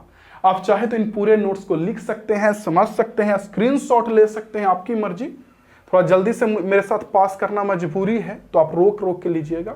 ये नॉन ओमिक सर्किट है, ये ओम्स लॉ रेजिस्टेंस है। ठीक है, चलिए बच्चों अब आते हैं रेजिस्टेंस पे। रेजिस्टेंस को पहले समझा देते हैं। देखिए क्या है रेजिस्टेंस। रेजिस्टेंस क्या होता है, करंट में बहने में रुकावट उत्पन्न को रेजिस्टेंस बोलते हैं। रेजिस्टेंस आता क्यों है, तो देखिए कोई भी कंडक्टर में, जो कि मैंने कहा भी आपको कि अगर फ्री इलेक्ट्रॉन यहाँ पे अवेलेबल है तो आयन भी अवेलेबल है। जैसे एल्युमिनियम में Al+3 आयन है मानकर चलिए, या कोई भी आयन है, ठीक है, और इसमें फ्री इलेक्ट्रॉन भी होगा। और जब बैटरी जोड़ेंगे तो ये फ्री इलेक्ट्रॉन चलना शुरू करेगा, इधर फिर इधर फिर इधर फिर कोई इधर, जैसे इधर प्लस जोड़ दिया इधर माइनस जोड़ दिया तो इलेक्ट्रॉन यहां से चलेगा ना, तो चलने के दौरान वो आयन से टकरा जाएगा। इलेक्ट्रॉन भी अपने आप से टकरा जाएगा एक दूसरे से, वो उससे वो उससे वो उससे, तो इसके कारण करंट के बहने में रुकावट होगा, यानी इलेक्ट्रॉन के बहने में रुकावट होगा, और उसी को बोलते हैं हम लोग रेजिस्टेंस। ओके, और रेजिस्टेंस डिपेंड करता है तार की लंबाई पे। अगर बड़ा लंबाई रहेगा तो इलेक्ट्रॉन को ज्यादा लंबा रास्ता तय करना है, यानी ज्यादा रेजिस्टेंस होगा। तो रेजिस्टेंस मेरे बच्चों L का डायरेक्टली प्रोपोर्शनल होगा। दूसरा, एरिया पर भी डिपेंड करता है तार का। अगर तार मोटा है तो रेजिस्टेंस मेरे बच्चों कम होगा क्योंकि इजीली करंट पास करेगा, ज्यादा जगह ना है करंट पास करने का। तो एरिया का मेरे बच्चों इनवर्सली प्रोपोर्शनल होता है, क्योंकि एरिया ज्यादा रहेगा तो करंट इजीली पास करेगा, यानी रेजिस्टेंस कम होगा, एरिया ज्यादा रेजिस्टेंस कम, ठीक है। और एक चीज पे और डिपेंड करता है, वैसे तो एक पे और डिपेंड करता है, उस पर भी आएगा, लेकिन एक चीज पे और, वो होता है इस मटेरियल का नेचर। जैसे लोहा है या एल्युमिनियम है, किस चीज का तार है, उस मटेरियल का नेचर, और उसको बोलते हैं रेजिस्टिविटी। हर एक मटेरियल का अपना अपना ना इलेक्ट्रॉन को बहने में रुकावट डालने का अलग अलग क्षमता होता है। जैसे चांदी का क्षमता कम होता है, कम रुकावट डालता है, इसलिए उसका रेजिस्टेंस बहुत कम होता है चांदी का। लोहा, एल्युमिनियम, ये सब की अगर बात करें तो ये सब का अलग अलग होता है, ठीक है बच्चों। तो उसको रेजिस्टिविटी को रो से दिखाते हैं, रो सैम्बल बोलते हैं। तो अगर इन तीनों फार्मूला को मिला देते, देखिए तो आर प्रोपोर्शनल हो गया रो का भी, एल का भी, और ए का इनवर्सली, और यहां से अगर मैं फार्मूला आर बराबर कर दूं, तो यहां प्रोपोर्शनल हट के बराबर कर दूं, तो कांस्टेंट आएगा, कांस्टेंट 1 आता है, तो 1 तो नहीं लिखेंगे डायरेक्टली, क्या लिखे, 1 इंटू होके 1 ही ना आ जाएगा, तो यहां से करेंगे तो आर बराबर आ गया रो इंटू एल वाई, ये फॉर्मूला हो गया। और एक और डिपेंड करता है टेम्परेचर पे रेजिस्टेंस, टेम्परेचर पर भी, कि टेम्परेचर चेंज होने से कंडक्टर का रेजिस्टेंस बढ़ता है, कंडक्टर का, सेमीकंडक्टर का कमता है, कंडक्टर का क्यों बढ़ता है रेजिस्टेंस। अगर आप इस फॉर्मूला से भी देखें तो आर बराबर होता है रो इंटू एल वाई है। तो क्या टेम्परेचर बढ़ने से, टेम्परेचर बढ़ेगा ना तो कंडक्टर से करंट अच्छे से पास नहीं करेगा, उसमें रुकावट आ जाएगी। तो अगर करंट बहने में रुकावट आ रहा है यानी रेजिस्टेंस बढ़ गया, तो रेजिस्टेंस बढ़ गया, तो रेजिस्टेंस कैसे बढ़ा टेम्परेचर बढ़ने से, क्या लंबाई बढ़ गया तार का या एरिया बदल गया, कैसे। तो वजह यहां यह है बच्चों कि एक्चुअली रेजिस्टिविटी बढ़ जाता है। जब टेम्परेचर बढ़ता है ना तो इसके अंदर का जो इलेक्ट्रॉन्स आप देख रहे हैं, ये इलेक्ट्रॉन जो जा रहा था पहले कम टेम्परेचर पे, और आयन और अपने आप में टक्कर हो रहा था आपस में, और रेजिस्टेंस उत्पन्न हो रहा था, तो जब टेम्परेचर बढ़ेगा तो वो टक्कर बढ़ जाएगा, जल्दी जल्दी टकरा जाएगा, तितर बितर हो जाएगा, कोई इधर कोई इधर कोई इधर जा रहा था और इधर उधर वो अपने में अलबला कर जाएगा, इसलिए रेजिस्टेंस बढ़ जाता है, क्योंकि रेजिस्टिविटी बढ़ जाता है ना टेम्परेचर बढ़ने से। जब भी टेम्परेचर बढ़ता है तो रेजिस्टिविटी बढ़ जाता है मटेरियल का। तो सर अभी तो आपने कहा कि रेजिस्टिविटी मटेरियल पर डिपेंड करता है, यस, लोहा का अलग होगा, एल्युमिनियम का अलग होगा, सिल्वर का अलग होगा, लेकिन वो टेम्परेचर पर डिपेंड करता है। अगर हम एक लोहा ले 20 डिग्री पे और एक लोहा ले 100 डिग्री सेंटीग्रेड पे, तो 100 डिग्री सेंटीग्रेड वाले का रेजिस्टिविटी ज्यादा होगा। क्लियर। आर बराबर रो इंटू एल वाई है, क्लियर। टेम्परेचर बढ़ने से क्या होगा, टेम्परेचर बढ़ेगा तो कंडक्टर का रेजिस्टेंस बढ़ेगा। क्यों, अगर मैथमेटिकल टर्म में बोलूं तो रेजिस्टिविटी बढ़ गया, समझने वाले टर्म में बोलूं तो इलेक्ट्रॉन का टक्कर बढ़ गया यानी रेजिस्टिविटी बढ़ गया, उसके कारण जो भी बोलिए, ठीक है। ओके, तो इसमें एक इंपॉर्टेंट फॉर्मूला है क्या, कि मान लीजिए शुरू में इनिशियली टेम्परेचर हमारा कंडक्टर का टी नोड है और उस समय रेजिस्टेंस हमारा आर नोड है। शुरू में कंडक्टर का टेम्परेचर टी नोड है, रेजिस्टेंस हमारा आर नोड, ठीक है। बाद में बच्चों कंडक्टर का टेम्परेचर टी हो गया बढ़ के, तो रेजिस्टेंस भी कुछ अलग होगा, मान लीजिए आर हो गया, ठीक। तो इसके लिए एक फॉर्मूला आता है बाद का रेजिस्टेंस निकालने के लिए, कि आर बराबर आर नोड, आर बराबर आर नोड यानी शुरू का रेजिस्टेंस इंटू 1 प्लस अल्फा, और टेम्परेचर का चेंज यानी टी माइनस टी नोड। ये इसी को शॉर्टकट में ऐसे भी लिख सकते हैं, आर बराबर R node into 1 plus alpha, और ये हो गया हमारा डेल्टा टी, देख लीजिए चेंज इन टेम्परेचर। तो शॉर्टकट में ये भी लिख सकते हैं आर बराबर R node into 1 plus alpha delta T. Clear बहादुर बच्चों, ओके। इस चीज को पहले आप देखिए, रेजिस्टेंस देख लीजिए, करंट के बहने में रुकावट को बोलते हैं, लेंथ पे भी डिपेंड करता है, एरिया पे भी डिपेंड करता है, और डिपेंड करता है नेचर ऑफ मटेरियल पे भी, देख रहे हो आप, यस। और एक डिपेंड करता है बच्चों टेम्परेचर पे भी, आप देखोगे तो आर बराबर होता है R node into 1 plus alpha delta T, ठीक है बच्चों, देख सकते हो। यहां एक टर्म होता है कंडक्टिविटी और कंडक्टेंस, ये भी जान लीजिए। रेजिस्टिविटी और रेजिस्टेंस तो जान लिए, रेजिस्टेंस को आर से दिखाते हैं, रेजिस्टिविटी रो से दिखाते हैं, ठीक है। अच्छा एक चीज बता दूं कि लोहा का इतना बड़ा लेंगे तार और एक कितना बड़ा तार लेंगे, तो दोनों का तो रेजिस्टेंस अलग अलग होगा, है ना, क्योंकि एरिया अलग होगा या लेंथ अलग होगा, तो ठीक है। लेकिन रेजिस्टिविटी दोनों का सेम होगा। रेजिस्टिविटी मटेरियल पर डिपेंड करता है, लंबाई वगैरह पर नहीं डिपेंड करता है वो। हाँ, टेम्परेचर चेंज कर देंगे तब अलग हो जाएगा, भले वो अलग बात है। और वैसे ही जैसे होता है रेजिस्टेंस, वैसे ही एक टर्म होता है कंडक्टेंस। जैसे किसी तार का रेजिस्टेंस ज्यादा है यानी उसमें करंट अच्छे से पास नहीं कर रहा यानी कंडक्टेंस कम है, बढ़िया से करंट नहीं पास कर रहा यानी कंडक्टेंस कम है। तो कंडक्टेंस होता है 1/1 रेजिस्टेंस, ठीक है। तो अगर इसके यूनिट की बात करूं, कंडक्टेंस के यूनिट की बात, तो देखिए 1 रेजिस्टेंस होता है, तो रेजिस्टेंस का यूनिट होता है ओम, तो 1/ओम। तो यही ओम ऊपर जाएगा तो ओम का पावर -1, यानी ओम का रिवर्स हो गया। और ओम का रिवर्स होता है महो, जैसे ओम होता है OHM, तो उसी का उल्टा MHO महो। तो कंडक्टेंस का यूनिट होता है महो, ठीक है। और एक वैसे टर्म होता है कंडक्टिविटी, रजिस्टिविटी के जैसा, जैसे रजिस्टिविटी होता है रो, तो कंडक्टिविटी को सिग्मा से दिखाते हैं, जिसका रजिस्टिविटी ज्यादा उसका कंडक्टिविटी कम। जैसे चांदी का क्या होता है कि रजिस्टिविटी कम होता है, तो कंडक्टिविटी चांदी का ज्यादा होगा। उसका यूनिट अगर देखेंगे तो रजिस्टिविटी का यूनिट होता है ओम मीटर, ये भी देख लीजिए, रजिस्टिविटी का अगर यूनिट निकालेंगे तो ओम मीटर होगा। रजिस्टेंस का आर होता है ना, और आर बराबर रो इंटू एल वाई, ये पढ़े ना, तो आर का तो यूनिट हो गया ओम, रो का तो निकालना है लेंथ का मीटर और एरिया का मीटर स्क्वायर। 1 मीटर से 1 मीटर कट गया और इंटू कर देंगे तो यहां से रो का यूनिट हो जाएगा ओम मीटर, रजिस्टिविटी का यूनिट हो जाएगा बच्चों ओम मीटर। क्लियर? ओके, तो इसका अगर यूनिट देखेंगे बच्चों तो देखिए नीचे में ओम, नीचे में मीटर, तो ऊपर जाएगा पर ओम पर मीटर, और पर ओम को महो भी बोलते हैं, तो महो पर मीटर भी बोल सकते हैं। वही रजिस्टिविटी के बारे में थोड़ा सा यहां डिटेल लिखा गया, देखिए, देख रहे हैं, the resistance of a conductor, resistivity होगा किसके बराबर अगर किसी तार का निकालेंगे तो आर बराबर आपने पढ़ा ना rho into L Y, are बराबर तो पढ़ा ही है रो इंटू एल वाई। तो एक तार लीजिए जिसका लेंथ 1 मीटर हो और एरिया भी 1 मीटर स्क्वायर हो, तो ये भी एक, ये भी एक, तो यहां से आर निकालेंगे तो कितना होगा, ये भी एक, ये भी एक, सोचिए दोनों एक एक। तो यहां से बच्चों रो की वैल्यू निकालेंगे तो आर के बराबर नहीं होगा, या आर बराबर रो नहीं होगा। तो वही कहा जाता है कि अगर किसी तार की रेजिस्टिविटी की वैल्यू निकालनी है तो तार की लंबाई 1 मीटर लीजिए, एरिया 1 मीटर स्क्वायर, तो जो रेजिस्टिविटी उसका होगा वो रेजिस्टेंस के बराबर होगा, ठीक है। और इसके बाद कॉम्बिनेशन, एक सीरीज और उसके बाद पैरेलल, ये देखिए सीरीज कॉम्बिनेशन और उसके बाद बच्चा लोग पैरेलल कॉम्बिनेशन, ठीक। देखिए सीरीज कॉम्बिनेशन क्या होता है, तो इसमें क्या करते हैं, एक रेजिस्टेंस जोड़ दिए, उसके बाद दूसरा जोड़ दिए, उसके बाद तीसरा जोड़ दिए, यही करते हैं ना सीरीज में। मान लीजिए V वोल्ट का कोई बैटरी ऐसे हम जोड़ दिए, एक तरफ बैटरी का प्लस किनारा, एक तरफ बैटरी का माइनस किनारा, ठीक है, और ये V वोल्ट का हमारा बैटरी है।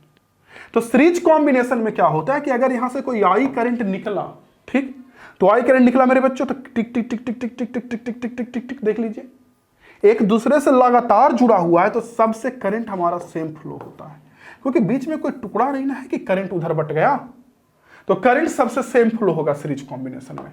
लेकिन बच्चा के साथ कंफ्यूजन होता है कि बच्चों को लगता है कि सर अगर V वोल्ट का यानी 100 वोल्ट का बैटरी है तो इसका ही वोल्टेज 100, इसका ही वोल्टेज 100, इसका ही वोल्टेज 100, जबकि नहीं, बैटरी का एक किनारा हम यहां जोड़े हैं और दूसरा किनारा यहां जोड़े हैं, तो यहां से लेके यहां तक का वोल्टेज 100 होगा, या यहां से लेके यहां तक का वोल्टेज भी होगा। अगर मान के चलिए इस रजिस्टर का वोल्टेज हमारा V1 है, इस रजिस्टर का वोल्टेज हमारा V2 है, और इस रजिस्टर का वोल्टेज हमारा V3 है बच्चों, ठीक है, एक है V1, एक V2, एक V3, तब V की जो वैल्यू होगी वो होगी V1 plus V2 plus V3 के बराबर, देख लीजिए। क्यों? क्योंकि टोटल वोल्टेज जो V है बैटरी का भी, वो यहां से लेके यहां तक का ना वोल्टेज भी है, तब V जो होगा वो V1 plus V2 plus V3 के बराबर होगा। तो पहला करंट सेम होगा, दूसरा कि जो V की वैल्यू होगी वो V1 plus V2 plus V3, और देखिए रेजिस्टेंस होगा, ये तीनों का योग आ जाता है, जोड़, R1 plus R2 plus R3, equivalent resistance, total resistance, क्योंकि तीनों लगातार न है तो करंट को सबसे ना गुजरना होगा, तो इक्विवेलेंट रेजिस्टेंस ये आता है। और चौथा कि अगर equivalent resistance R1 plus R2 ऐसे करके आ रहा है तो रेजिस्टेंस की वैल्यू जो आएगी, इक्विवेलेंट रेजिस्टेंस की वैल्यू, वो सबसे ज्यादा आएगा। नहीं, R1 जैसे मान के चलिए 2 ओम का है, ये 4 ओम का, 6 ओम का, इक्विवेलेंट निकालेंगे तो 2 प्लस 4 प्लस 6 करेंगे कितना, 4 2 6 6 बार 12 ओम आ जाएगा इक्विवेलेंट। तो 12 ओम ज्यादा नहीं आ गया, 2 से भी ज्यादा है 12, 4 से भी, 6 से भी ज्यादा है 12, तीनों से ज्यादा। तो इक्विवेलेंट रेजिस्टेंस जो होता है ना इसमें, ये ग्रेटर होता है इंडिविजुअल से, अलग अलग जो रेजिस्टेंस उससे ज्यादा आएगा, और सबसे ज्यादा इक्विवेलेंट रेजिस्टेंस सीरीज में ही आता है। आगे पढ़ेंगे पैरेलल, उसमें सबसे मिनिमम आएगा। पांचवा पॉइंट सीरीज का, देखिए करंट तो सबसे सेम है, और ये भी समझ में आया कि V अलग अलग भाग में टूटेगा, V1 V2 V3 में, है ना। तो आप सोचिए यहां दिल से कि V बराबर I इंटू R होता है, I सबसे सेम है, तो जिसका R ज्यादा होगा इन तीनों में, उस पे इन तीनों में जो V होगा वो ज्यादा ना होगा। जैसे मान के चलिए ये रेजिस्टेंस ज्यादा है, 6 ओम का है, तो इन तीनों वोल्टेज में ये वाला वोल्टेज ज्यादा होगा। तो ये हो गया सीरीज कॉम्बिनेशन का पॉइंट। यहाँ पे फिगर भी है, चाहे तो स्क्रीनशॉट ले लीजिए, जैसे लिख लीजिए जो भी लगे अच्छा आपको। और ये हमारा है बच्चों पैरेलल कॉम्बिनेशन। ठीक है, देख लीजिए पैरेलल कॉम्बिनेशन में कैसे बैटरी जोड़ते हैं, दिख रहा होगा। इसमें क्या होता है ना कि इस तरह से बैटरी को जोड़ते हैं, और इसमें मजे की बात यह है कि सब रजिस्टर के क्रॉस वोल्टेज सेम होगा, क्योंकि प्रत्येक रजिस्टर बैटरी से डायरेक्ट जुड़ा हुआ है। देखिए इस रजिस्टर की बात करेंगे तो 2 × 2 × 2 × 2 × 2 2 × 2 × 2 देखिए डायरेक्ट, इधर भी देखिए तो 2 × 2 × 2 डायरेक्ट जुड़ा, इधर भी देखिएगा 2 × 2 × 2, इधर भी देखिएगा 2 × 2 × 2। तो इसमें हर एक रजिस्टर बैटरी से डायरेक्ट जुड़ा हुआ होता है, और इस वजह से बच्चों हर एक रजिस्टर के क्रॉस वोल्टेज सेम होता है। तो पहला तो पॉइंट ये हो गया कि सब में वोल्टेज सेम हो जाएगा। ठीक, दूसरा कि अगर यहां से आई करंट निकलेगा तो ये कुछ इधर चला जाएगा, कुछ इधर कुछ इधर, यानी आई की वैल्यू I1 + I2 + I3 होगा। हर एक रजिस्टर से जो बैटरी करंट जोड़ देंगे वो टोटल करंट के बराबर होगा। तीसरा, यहां पर जो इक्विवेलेंट फॉर्मूला आता है वो ऐसे निकलता है 1/R इक्विवेलेंट = 1/R1 + 1/R2। और ज्यादा खुश मत होइए, इससे आंसर नहीं आएगा, ये 1/R इक्विवेलेंट निकलेगा, इसको रिवर्स करना पड़ेगा तब निकलेगा इक्विवेलेंट रेजिस्टेंस। और यहां पे इक्विवेलेंट सबसे कम आएगा, R1 R2 R3 उससे भी कम आएगा, मिनिमम इक्विवेलेंट रेजिस्टेंस मिनिमम आएगा। और पांचवा कि देखिए V = I × R, तो सारे रजिस्टर के लिए सही है, इसके लिए भी, इसके लिए भी, इसके लिए भी ठीक है। लेकिन सोचिए तो कि V सबके लिए सेम है, तो जिसका R ज्यादा होगा इन तीनों में उससे I यानी उससे करंट जो है वो कम पास करेगा। I1 I2 I3 में वो करंट कम होगा जिसका R ज्यादा होगा, या ये बोलिए जिसका R कम होगा उसका करंट ज्यादा होगा, जो भी बोलिए। ठीक बहादुर, क्लियर। रेजिस्टेंस का कॉम्बिनेशन। अब इसमें एक बच्चों टीपीडी पढ़ना होता है और इंटरनल रेजिस्टेंस जान लीजिए वो क्या होता है। थोड़ा अच्छे से पढ़िएगा, बाद में ना एक बार और देखिए, ओवन शॉट को बच्चों कम से कम 2 बार पढ़ना चाहिए, 2 बार 3 बार, 2 बार ऐसे पढ़ लीजिए, एक बार एग्जाम के पहले पढ़ लीजिए, जल्दी जल्दी जल्दी जल्दी 2x स्पीड में पूरे को पूरा खत्म हो जाएगा, तब जाके फायदा असली दिखता है। पढ़िए क्वेश्चन में क्या कह रहा है। पहला देखिए बच्चों, इंटरनल रेजिस्टेंस क्या होता है। तो जैसे कोई भी बैटरी या कोई भी सेल है, उसके अंदर तो हम मटेरियल यूज करेंगे ना, केमिकल यूज करेंगे, प्लेट यूज करेंगे, लिक्विड भी यूज किया जाता है। तो किसी भी बैटरी या किसी भी सेल के अंदर जो मटेरियल यूज करते हैं, उस मटेरियल के कारण जो रेजिस्टेंस उत्पन्न होता है उसको बोलते हैं इंटरनल रेजिस्टेंस बैटरी के अंदर में। और उसे हटा नहीं सकते, उसे हम लोग खत्म नहीं कर सकते। ऐसा नहीं कि उसे मैंने खत्म कर दिया, वो संभव नहीं है। हाँ, बैटरी बनाते वक्त ही ऐसा मटेरियल यूज करें जिसका रेजिस्टेंस कम हो तो एक अलग बात है। तो बैटरी के अंदर का रेजिस्टेंस थोड़ी ना कि हटा देंगे, फिर बैटरी तोड़ना पड़ेगा, बैटरी खत्म हो जाएगा। ठीक। और दूसरा होता है टर्मिनल पोटेंशियल डिफरेंस। ये क्या होता है? तो जैसे अभी मैंने कहा इंटरनल रेजिस्टेंस के बारे में, तो होता क्या कि जैसे मान के चलिए कोई बैटरी आपने बताया, ठीक है, जिसका ईएमएफ मान लीजिए 12 वोल्ट है, ठीक है, और आपने इसे यूज करना शुरू किया, यानी बैटरी को डिस्चार्ज करना शुरू किया। बैटरी से करंट निकलेगा तो डिस्चार्ज होगा, बल्ब वगैरह जलाइएगा तो डिस्चार्ज ही ना बैटरी होगा, या रजिस्टर लगाइएगा तो जब बैटरी में हम लोग कुछ लगाते हैं और 12 वोल्ट ईएमएफ का बैटरी हमने बनाया, तो जब यूज करने लगते हैं तो ऐसा देखा गया कि इसके किनारा पर जो वोल्टेज मिलता है यूज करते वक्त, तो वो कम मिला, 10 वोल्ट मिला, 11 वोल्ट मिला, 9 वोल्ट मिला, एक्चुअल ईएमएफ से कम मिलता है। और वहीं जब बैटरी को चार्ज करेंगे, बड़े बैटरी से जोड़ देंगे तो छोटा वाला बैटरी चार्ज होने लगेगा, तो उस समय जो इसके किनारे पर जो वोल्टेज मिलता है टर्मिनल पे, और वो ईएमएफ से ज्यादा मिलता है। वो क्यों मिलता है? क्योंकि इंटरनल रेजिस्टेंस के कारण। जैसे अगर आपका ये बैटरी है, अब मान लीजिए इसके अंदर में रेजिस्टेंस हमारा स्मॉल r है, तो बैटरी हमारा यहां से लेके यहां तक पूरा होगा। देखिए देखिए, तो यहां से यहां तक पूरा बैटरी होगा बच्चों, यहां से लेके यहां तक पूरा बैटरी होगा, देख रहे हैं आप? यस। तो हमको बैटरी के ये किनारा और बैटरी के ये किनारा के बीच जो वोल्टेज मिलेगा उसी को बोलते हैं टर्मिनल पोटेंशियल डिफरेंस, बैटरी के टर्मिनल पर। और जितने अगर बैटरी डिस्चार्ज हो रहा है, यानी बैटरी से जब करंट निकल रहा है आई, तो उस समय जो टीपीडी मिलेगा, टर्मिनल पोटेंशियल डिफरेंस, वो ई यानी ईएमएफ जितने का एक्चुअल में बैटरी का वोल्टेज है वो -IR मिलता है। और जब वही बैटरी चार्ज होता है तो ई प्लस IR मिलता है, ज्यादा मिलता है उस समय। वो वही है, चाहे तो आप पढ़ सकते हैं, ठीक है। ओके, अब हम लोग देखेंगे किरचॉफ्स लॉ बच्चे। किरचॉफ्स लॉ देखने के बाद आगे आ जाएंगे। देखिए किरचॉफ्स लॉ देखने के बाद सेल देखेंगे, फिर अब ज्यादा नहीं बचा है, खत्म हो जाएगा, ठीक है। अच्छा एक चीज और इसमें बता दूं कि इसी वन शॉट में मैं पोटेंशियोमीटर वगैरह सब कुछ पढ़ाया हूं, ठीक है। डिवाइसेज जैसे बीटा स्टोन ब्रिज, पोटेंशियोमीटर सब कुछ, मतलब A to Z पढ़ा दूंगा। तो अगर आपको लगे कि आपके बोर्ड्स में पोटेंशियोमीटर नहीं पढ़ना है या हटा दिया गया है, ठीक है, तो आप अपने अनुसार देख लीजिएगा, उसको छोड़ दीजिएगा। सबसे लास्ट में वो चीज इसीलिए पढ़ा रहा हूं।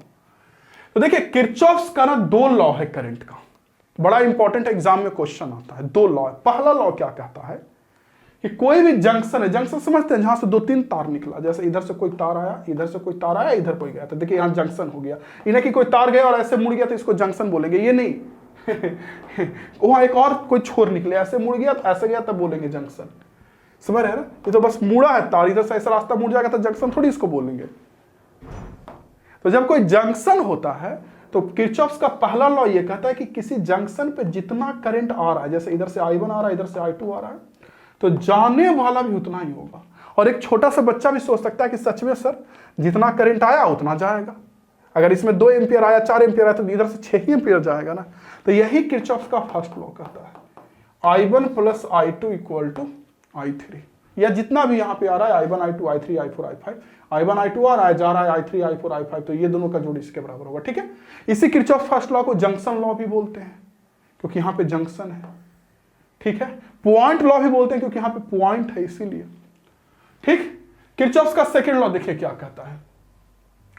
तो किरचॉफ का सेकेंड लॉ ये कहता है बच्चों, बात करें किरचॉफ का सेकेंड लॉ का, तो ये कहता है कि जैसे कोई भी सर्किट जो कि बंद सर्किट है, ओपन नहीं, बंद मतलब कि यहां पे मैंने कोई बैटरी जोड़ दिया, फिर आगे जाके यहां रजिस्टर जोड़ दिया, फिर रजिस्टर जोड़ दिया, फिर कोई बैटरी ऐसे मैंने जोड़ दिया, फिर मान के चलिए रजिस्टर जोड़ दिया।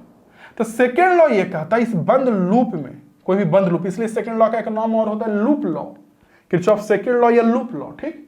तो इस बंद लूप में बच्चों ये कहता है बंद लूप में जितना भी, बंद लूप में ये कहता है क्या कि बंद लूप में जितना भी डिवाइस है, जैसे ये बैटरी, ये रजिस्टर, ये, तो सबका जो पोटेंशियल डिफरेंस होगा, इसका पोटेंशियल डिफरेंस यानी वोल्टेज प्लस इसका वोल्टेज प्लस इसका वोल्टेज प्लस इसका वोल्टेज प्लस इसका वोल्टेज, सबका अलग अलग वोल्टेज का जोड़ 0 होगा।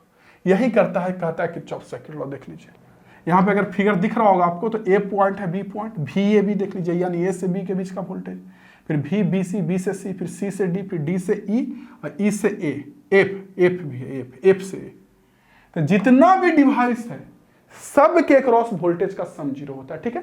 कभी कभी पूछा जाता है कि किरचॉफ का फर्स्ट लॉ किस पे आधारित है, तो कंजर्वेशन ऑफ चार्ज पे, जितना करंट आ रहा है उतना जा रहा है, यानी जितना चार्ज आ रहा होगा उतना जा रहा होगा, ठीक है।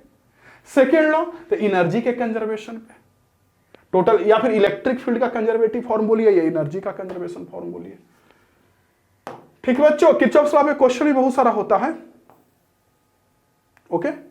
अब थोड़ा सा आप सेल समझ लीजिए, सीरीज कॉम्बिनेशन और पैरेलल कॉम्बिनेशन सेल का कैसे दिखाऊं, चलिए यहीं पे दिखा देता हूं।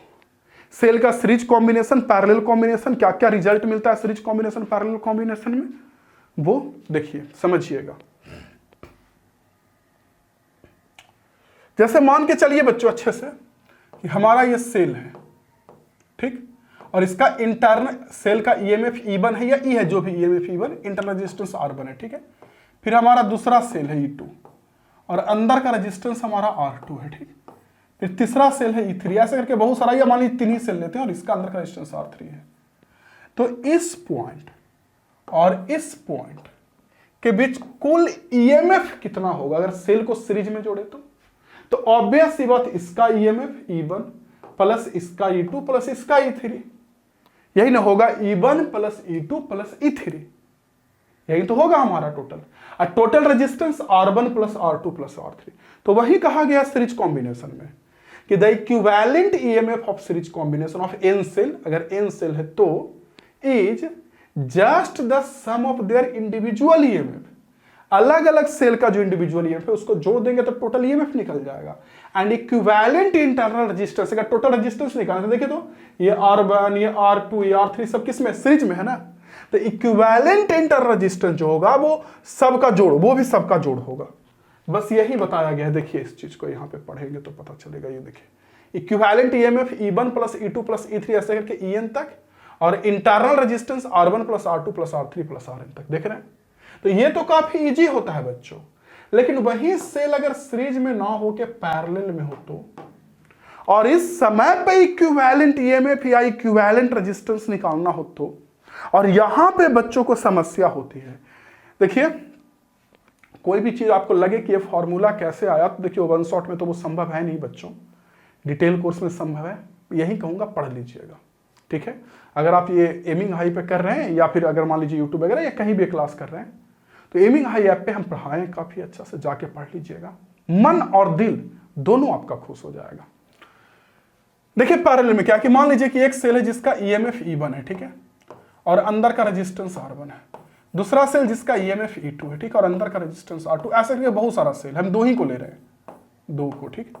तो इस समय अगर इसका इक्विवेलेंट ईएमएफ निकालना हो तो उसका फार्मूला होता है सिग्मा E बाई आर, यानी E बाई आर का जोड़ divided by sigma 1 by R. E by R मतलब देखिए दो सेल है, तो पहले के लिए E बाई आर मतलब E1 बाई R1, समझ रहे हैं ना कि पहला सेल E1 है, उसका इंटरनल रेजिस्टेंस R1 है, क्योंकि सेल का तो इंटरनल रेजिस्टेंस हम लोग खत्म नहीं कर सकते, अंदर में जो मटेरियल के कारण रेजिस्टेंस आता है वो अभी मैंने बताया ना। दूसरा सेल है जिसका इंटरनल रेजिस्टेंस मेरे बच्चों R2 है, तो दूसरे के लिए सिग्मा E बाई आर मतलब क्या हुआ कि दोनों सेल के लिए E बाई आर का जोड़, तो E1 बाई R1, दूसरे के लिए प्लस E2 बाई R2, और नीचे में सिग्मा 1 बाई आर यानी 1 by R1 plus 1 by R2, और ऐसे करके बच्चों हम लोग इक्विवेलेंट रेजिस्टेंस यहां से निकाल लेंगे। अगर टोटल रेजिस्टेंस निकालना हो इंटरनल, तो ये R1 R2 देखिए पैरेलल में है, तो फिर पैरेलल वाला फार्मूला लगा देंगे 1 by R equivalent is equal to 1 by R1 plus 1 by R2।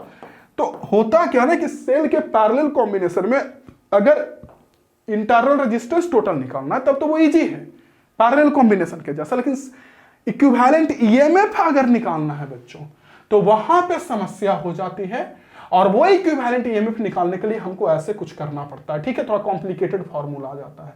देखिए इसे वही चीज लिखा हुआ है, चाहे तो आप रोक के देख सकते हैं या जैसे भी आपको लगे लिख सकते हैं, ठीक।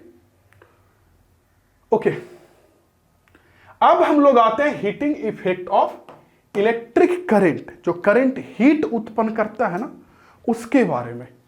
कहीं भी करंट बहाते हैं रजिस्टर से तो हीट उत्पन्न होता है। अब देखिए इस चीज को समझने के लिए पहले एक दो चीज समझना पड़ेगा, वो पहले समझ लीजिए, आप ऊपर समझा देता हूं तब ये समझ में भी आ जाएगा। देखिए क्या समझना पड़ेगा कि जैसे आपने कोई बैटरी जोड़ा सर्किट में, ठीक, ऐसे करके, तो जब आपने बैटरी ऐसा करके सर्किट में जोड़ दिया और मान लीजिए बच्चों अंदर का रेजिस्टेंस या बाहर का रेजिस्टेंस कैपिटल आर है, एग्जांपल के लिए मान लिया, तो ये V वोल्ट का बैटरी के कारण करंट बहेगा, तो ये बैटरी क्या करेगा, वर्क डन करेगा। नहीं, बैटरी जब चार्ज भेजिएगा सर्किट में तो बैटरी बर्डन करेगा, तो V टाइम में जो बैटरी बर्डन करता है वो VI इंटू टी, यानी voltage into current into time, T time में जो बैटरी वर्क डन करेगा, ओके। और ये जो बैटरी बर्डन कर रहा है उसको इस रजिस्टर किस में बदल देगा, हीट में, तो ये भी उतना ही हीट उत्पन्न करेगा VIT, ओके। यानी बैटरी जो भी काम कर रहा है, जो बाहर का रजिस्टर उसको हीट में बदलेगा। बाहर में अगर कोई और डिवाइस है तो बैटरी जो वर्क किया उसको कुछ दूसरा डिवाइस कोई अलग चीज में यूज कर सकता है, लाइट निकालने में, जैसे मान के चलिए कि बल्ब है तो लाइट निकालने में। लेकिन अगर सिर्फ रजिस्टर है तो बैटरी जो भी काम किया वही एनर्जी तो रजिस्टर, बल्ब या जो भी कैपेसिटर, इंडक्टर जो भी होता है वो यूज करता है, ओके। तो अगर टी टाइम में बैटरी VIT वर्क कर रहा है तो रजिस्टर हीट भी उतना ही उत्पन्न करेगा, अगर सिर्फ रजिस्टर है तो VIT, ठीक है। तो बैटरी के लिए वर्क का देखें तो यही सिर्फ फार्मूला रहेगा VIT, लेकिन रजिस्टर के लिए हीट का फार्मूला अलग अलग हो सकता है। क्यों? क्योंकि रजिस्टर अगर ये बैटरी V वोल्ट का है तो यहां भी वोल्टेज V होगा, तो V की वैल्यू I इंटू आर लिख सकते हैं। ये जो V है इसकी value I into R into IT, यानी सॉल्व करने पे I स्क्वायर RT हो जाएगा, देख लीजिए, ओके बच्चों। और भी चाहे तो अलग तरीके से लिख सकते हैं सेम चीज को, हीट को। कैसे? I का फार्मूला रख देंगे, VIT में I का फार्मूला रखेंगे, I इक्वल टू होता है V बाई आर, तो यहां से बच्चों आ जाएगा V स्क्वायर बाई RT। समझ में आया? तो टी टाइम में जो बैटरी वर्क किया वो हीट में बदल गया, तो हीट का फार्मूला चाहे VIT बोलिए या V square by RT, I square RT, सब एक ही है, तीनों एक ही है। V का वैल्यू रखेंगे तो अलग निकलेगा, I की वैल्यू रखेंगे तो अलग निकलेगा, ठीक है, ओके। अब इसी में एक टर्म होता है पावर भी, कि पावर क्या होता है। तो आप लोग को पता होगा, अगर वर्क एनर्जी पढ़े होंगे 11th में तो वहां पढ़े होंगे कि पावर होता है 1 सेकंड में किया जाने वाला वर्क। कोई भी डिवाइस है वो 1 सेकंड में जितना काम कर रहा है हम लोग बोलते हैं कि उस डिवाइस का पावर और वही है, यही तो जनरली हम लोग बोलते हैं ना। Yes sir. तो है क्या बच्चों, अब समझिए मेरी बातों को, मेरी मंशाओं को कि अगर बैटरी इतना टी टाइम में काम किया तो 1 सेकंड में कितना काम करेगा? 1 सेकंड में तो जितना काम किया उसमें टाइम से डिवाइड कर देंगे, 1 सेकंड का काम निकल जाएगा। तो वी आई टी सेकंड में किया, टी से डिवाइड कर दिया, कट गया, वी आई के बराबर हुआ। तो वही मैं कह रहा हूं कि जो पावर होता है वी इंटू आई के बराबर होता है। या वही रजिस्टर के लिए भी पावर बोल सकते हैं। बैटरी 1 सेकंड में जो काम किया वो पावर, रजिस्टर 1 सेकंड में जो हीट उत्पन्न किया वो पावर, है ना। तो इसका इससे भी टी टी हटा दीजिए तो पावर हो जाएगा वी आई या आई स्क्वायर आर या V square by R. Okay, clear? Heat वगैरह क्लियर? अब एक चीज और समझिए, हम लोग के घर में जो बिजली बिल आता है वो यूनिट में आता है। तो जब यूनिट में आता तो जानते हैं जो 1 यूनिट हम लोग बोलते हैं कि 1 यूनिट बिजली बिल उठा, उसको फिजिक्स के भाषा में बोला जाता है 1 kWh, kilo watt hour. 1 kilo watt hour, 1 kilo watt घंटा हिंदी में, वो क्या होता है? तो एक देखिए kWh यानी किलो वाट, किलो का मतलब 1000 न होता है, यानी 1000 वाट, और आवर का मतलब वही 1 घंटा। तो किलो वाट आवर ना, जब वाट, देखिए पावर का यूनिट तो वाट होता है, आप लोगों को पता भी होगा, लेकिन किलो वाट आवर पावर का यूनिट नहीं बल्कि एनर्जी का यूनिट है। क्यों? तो किलो वाट हो गया पावर और आवर हो गया time, power into time energy होता है। तो किलो वाट आवर क्या होता है कि 1000 वाट, किलो वाट मतलब 1000 वाट का कोई भी डिवाइस अगर 1 घंटे के लिए यूज किया और उस समय जो वो एनर्जी लेगा उसको बोलते हैं बच्चों किलो वाट आवर। 1000 वाट का डिवाइस 1 घंटे के में जो एनर्जी यूज करेगा उसको बोलते हैं 1 किलो वाट आवर। तो देखिए कैसे निकालेंगे, तो देखिए 1000 वाट है और 1 घंटा में 3600 सेकंड होता है। सॉल्व करेंगे तो 3.6, 3 जीरो यहाँ, 2 जीरो यहाँ, 5, और अगर 3.6 किए तो 10⁶ इतना जूल हो जाएगा। 1 किलो वाट आवर में इतना जूल होता है। और इतना जूल जब बिजली खाता है तो हम लोग बोलते हैं कि 1 यूनिट आया। अगर जूल में यूनिट बदलने लगे जो हम लोग बोलते हैं ना कि 1 यूनिट आया, रियली में देख लीजिए कितना लाख जूल होता है 1 यूनिट। तो अगर हम जूल में बोलेंगे तो परेशानी हो जाएंगे। जैसे किसी का बिजली बिल मान के चलिए 1 यूनिट आया, मान के चलिए, ठीक है, तो उसको बोल दे, देखिए कितना है, इकाई, दहाई, सैकड़ा, हजार, 10,000, लाख, 10 लाख, जो भी, अगर वो उसको बोल दीजिए कि इतना जूल, इतना आया है यूनिट, तो घबरा जाएगा, जबकि रियली में जूल में ये एनर्जी है। तो 1 किलो वाट आवर में इतना जूल होता है। किलो वाट आवर को ना BOT भी बोलते हैं, बोर्ड ऑफ ट्रेड यूनिट। ये इंडिया में कॉमर्शियल पर्पस के लिए यूज करते हैं यूनिट को, नहीं 1 यूनिट में इतना जूल। देखिए हीटिंग इफेक्ट ऑफ करंट देख लीजिए। पहला work done by battery external circuit में VIT होगा, मैंने बता दिया, और जो बैटरी काम करेगा वही रजिस्टर हीट में बदल देगा, तो VIT, V square by RT, I square RT, जो भी बोलिए। पावर जो 1 सेकंड में बैटरी काम करेगा या रजिस्टर जो 1 सेकंड में एनर्जी लॉस करेगा उसको बोलते हैं पावर। पावर की वैल्यू बच्चों देख लीजिए, V square by R, I square R या VI। किलो वाट आवर ही मैंने बता दिया कि 1000 वाट का डिवाइस 1 घंटा में जो एनर्जी यूज करेगा उसको बोलते हैं kilo watt hour. 1 kilo watt hour 3.6 into 10⁶ joule होता है, ठीक है। Kilo watt hour commercial purpose होता है एनर्जी का। और एक सबसे लास्ट में बचा है मैक्सिमम पावर थ्योरम। इसी में फिर थोड़ा बल्ब बचेगा और फिर डिवाइस बचेगा। मैक्सिमम पावर थ्योरम क्या है समझिए, देखिए, जैसे मानकर चलिए बहादुर बच्चों कि ये हमारा बैटरी है। बैटरी का अंदर कुछ ना कुछ रेजिस्टेंस स्मॉल आर होगा, बाहर से कोई डिवाइस जोड़ देंगे तो उसका कुछ ना कुछ रेजिस्टेंस होगा, बल्ब जोड़ेंगे या हीटर जोड़ेंगे, कुछ भी जोड़ेंगे तो मैक्सिमम पावर थ्योरम ये कहता है कि ये बैटरी इस सर्किट में पावर सप्लाई करता है, रजिस्टर वगैरह यूज करता है, हीट या लाइट वगैरह बदलता है, यही होता है ना।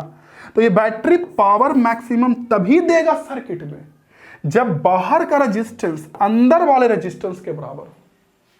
डीसी सोर्स के लिए, जो डीसी सोर्स है उसके लिए सर्किट में तभी मैक्सिमम पावर होता है। तो बैटरी वगैरह डीसी सोर्स ही है ना, ऐसी तो हम लोग को आगे पढ़ना होता है। तो ये पावर तभी मैक्सिमम होता है जब बैटरी का इंटरनल रेजिस्टेंस एक्सटर्नल के बराबर या एक्सटर्नल इंटरनल के बराबर। जैसे मान के चलिए क्वेश्चन में दे दिया कि बैटरी फलाम वोल्ट का, इसका इंटरनल 2 ओम है, ठीक है, तो बाहर कितने ओम का रेजिस्टेंस जोड़े ताकि पावर मैक्सिमम बैटरी दे सके। तो बाहर 2 ओम जब रहेगा रेजिस्टेंस तो उस समय पावर सबसे ज्यादा मिलेगा, और वही कहता है मैक्सिमम पावर थ्योरम। देखिए according to this theorem power delivered by DC source will be maximum only when the external resistance will be equal to internal resistance.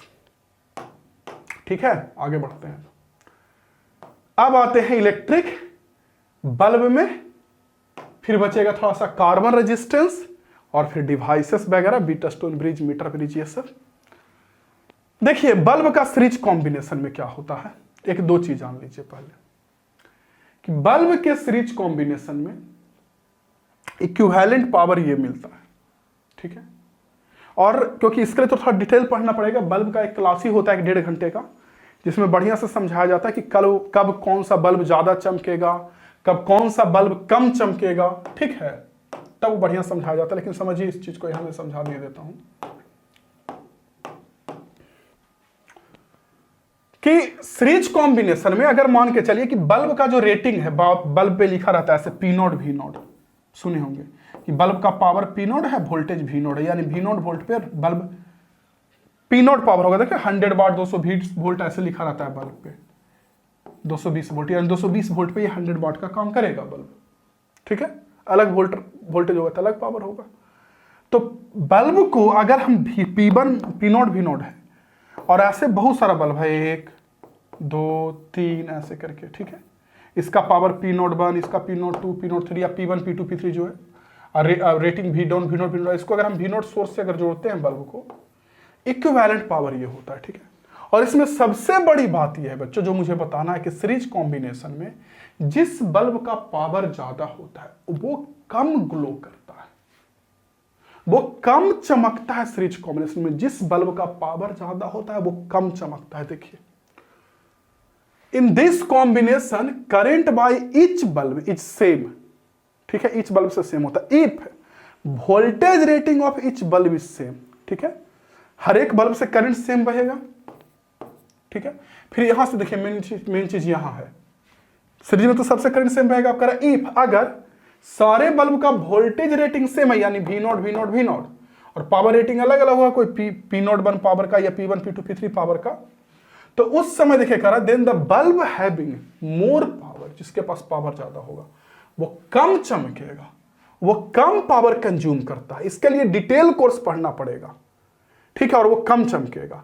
जबकि पैरेलल में जस्ट इसी का उल्टा होता है, जो ज्यादा पावर का है वो ज्यादा चमकेगा। और पैरेलल कॉम्बिनेशन जब बल्ब का जोड़ेंगे ऐसे करके, एक बल्ब यहां ऐसे बैटरी से, फिर दूसरा बल्ब यहां ऐसे करके, बैटरी से अगर यहां से ऐसे तार से जोड़ दिए, ठीक है, क्लियर बच्चों। आगे बढ़ते हैं इसके बाद।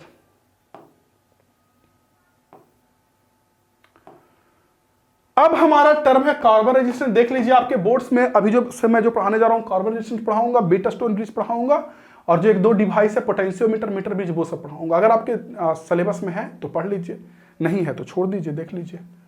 कार्बन रेजिस्टेंस क्या होता है वो समझिए। देखिए एक्चुअली आपको पता होगा कि कहीं भी करंट को कंट्रोल करने के लिए, जैसे कोई डिवाइस है जिसको कम करंट चाहिए और आपको ज्यादा करंट अगर मिल रहा है तो आपको करंट कम करना पड़ेगा, क्योंकि उसको डिवाइस को कम करंट चाहिए तो जल जाएगा। तो उसके लिए रजिस्टर लगा देंगे, रजिस्टर लगा देंगे तो करंट को रोकेगा। अब देखिए कंडक्टर का अगर रजिस्टर लगाते हैं तो वहां एक दिक्कत है, वो तो हीट बहुत उत्पन्न करता है। दूसरा रेजिस्टेंस कारण हीट उत्पन्न होगा, दूसरा कितना लंबा तार लेंगे जी, लेंदी हो जाएगा ना। इसलिए क्या किया जाता है कि एक पाउच, एक मतलब ऐसे थैली लिया जाता है ऐसे करके, और इसमें कार्बन पाउडर डाल दिया जाता है केमिकल वगैरह मिला के, और बंद करके एक तार इधर से एक तार इधर से निकाल दिया जाता है। और इस रेजिस्टेंस को बोलते हैं कार्बन रेजिस्टेंस। बहुत सारा मिलेगा दुकान में, बहुत सारा मिल जाता है।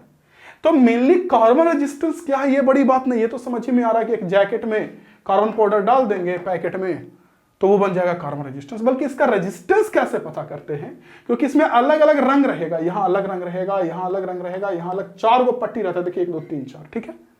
तो इसमें क्या होता है ना कि पहला जो 2 रंग है 1 और 2, ये दोनों 2 नंबर को, जैसे मान के चलिए, देखिए मैं दिखा रहा हूं, मान के चलिए पहला रंग ब्राउन है, देखिए सबका कोड यहां लिखा हुआ है, थोड़ा ऊपर करके दिखाता हूं, ये देखिए दिख रहा होगा आपको, ठीक है, सबका कोड यहां लिखा हुआ। जैसे मान के चलिए पहला रंग है रेड, ठीक, रेड का कोड कितना है, रेड रंग का कोड कितना है, देखिए रेड रंग का नंबर कितना है 2, तो यहां रेड है तो मान के चलिए 2 हो गया, रेड पहला रंग। ये जो दूसरा रंग है वो क्या मान लो, मान के चलिए ग्रीन मान लेते हैं, ठीक है, ग्रीन का नंबर कितना है 5, तो ग्रीन के लिए 5।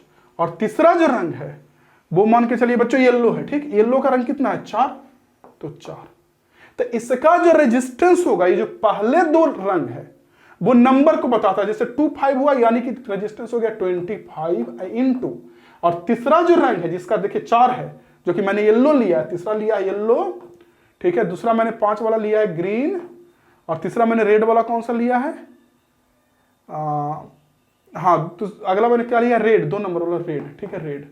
तो ये जो 2 रंग है, पहले 2 कलर कोड, 2 कलर का जो पट्टी है ये बताता है नंबर को, और तीसरा बताता है 10 टू दी पावर 3। जैसे तीसरा रंग येलो अगर मैंने लिया तो इसका रेजिस्टेंस होगा 25 गुना 10 का पावर 4, ये हो जाएगा रेजिस्टेंस।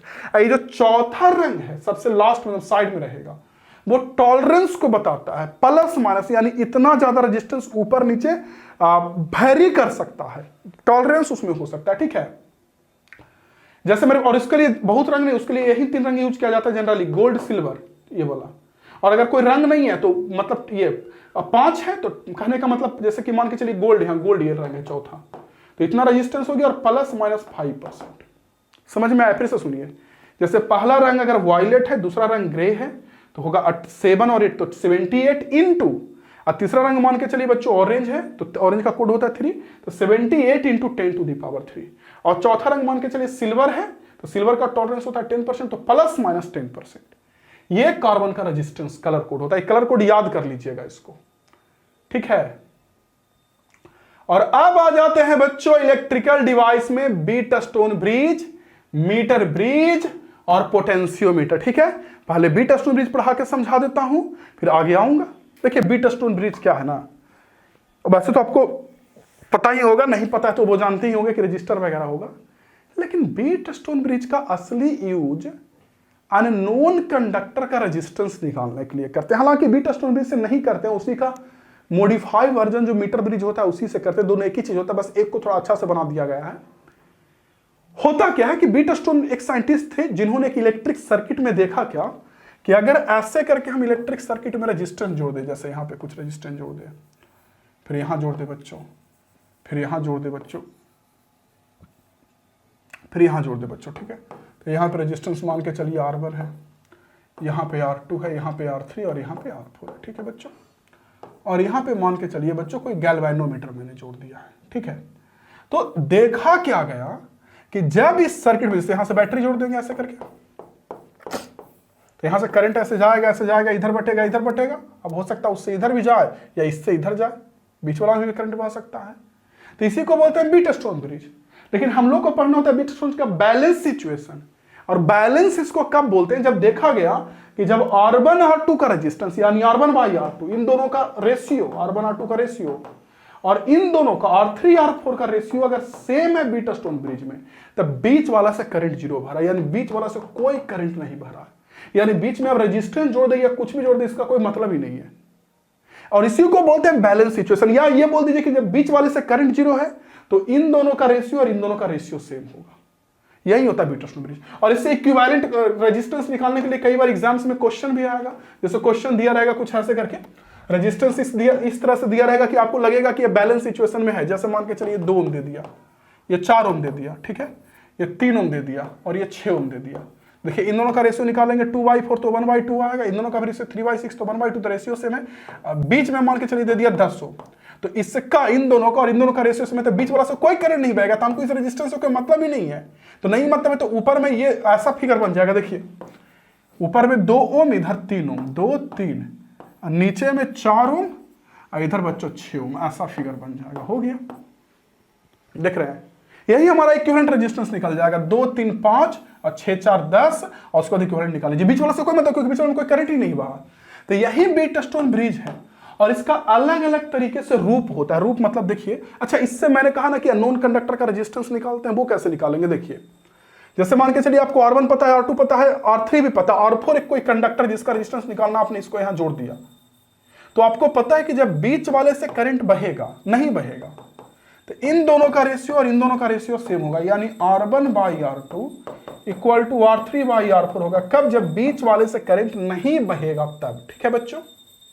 इन दोनों का रेशियो और इन दोनों का रेशियो सेम हो जाएगा। ओके, तो मैं आपसे क्या कह रहा हूं मेरे बच्चों, समझिए कि जब हमको R1 R2 और R3 ये पता है तो क्या हम R4 यहां से नहीं निकाल लेंगे? R1 R2 R3 पता है तो कोई 3 रेजिस्टेंस पहले से पता और अननोन को यहां से हम लोग निकाल सकते हैं। ओके बच्चों, तो समझिए देखिए इस चीज को।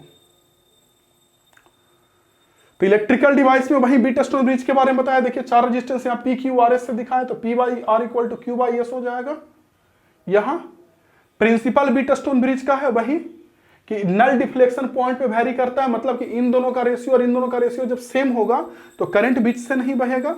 बीटस्टोन ब्रिज का कुछ यूजेज है और यहाँ अलग अलग रूप है बीटस्टोन ब्रिज का। एक तो ऐसा आप लोगों ने देखा है, एक ये भी है, यहाँ भी R1/R2 इक्वल टू R3/R4 होगा तो बीच से कोई करंट नहीं बहेगा, वही सेम चीज है, बस यहाँ तिरछे दिया तार, यहाँ ऐसे करके ऐसे दे दिया, ठीक है।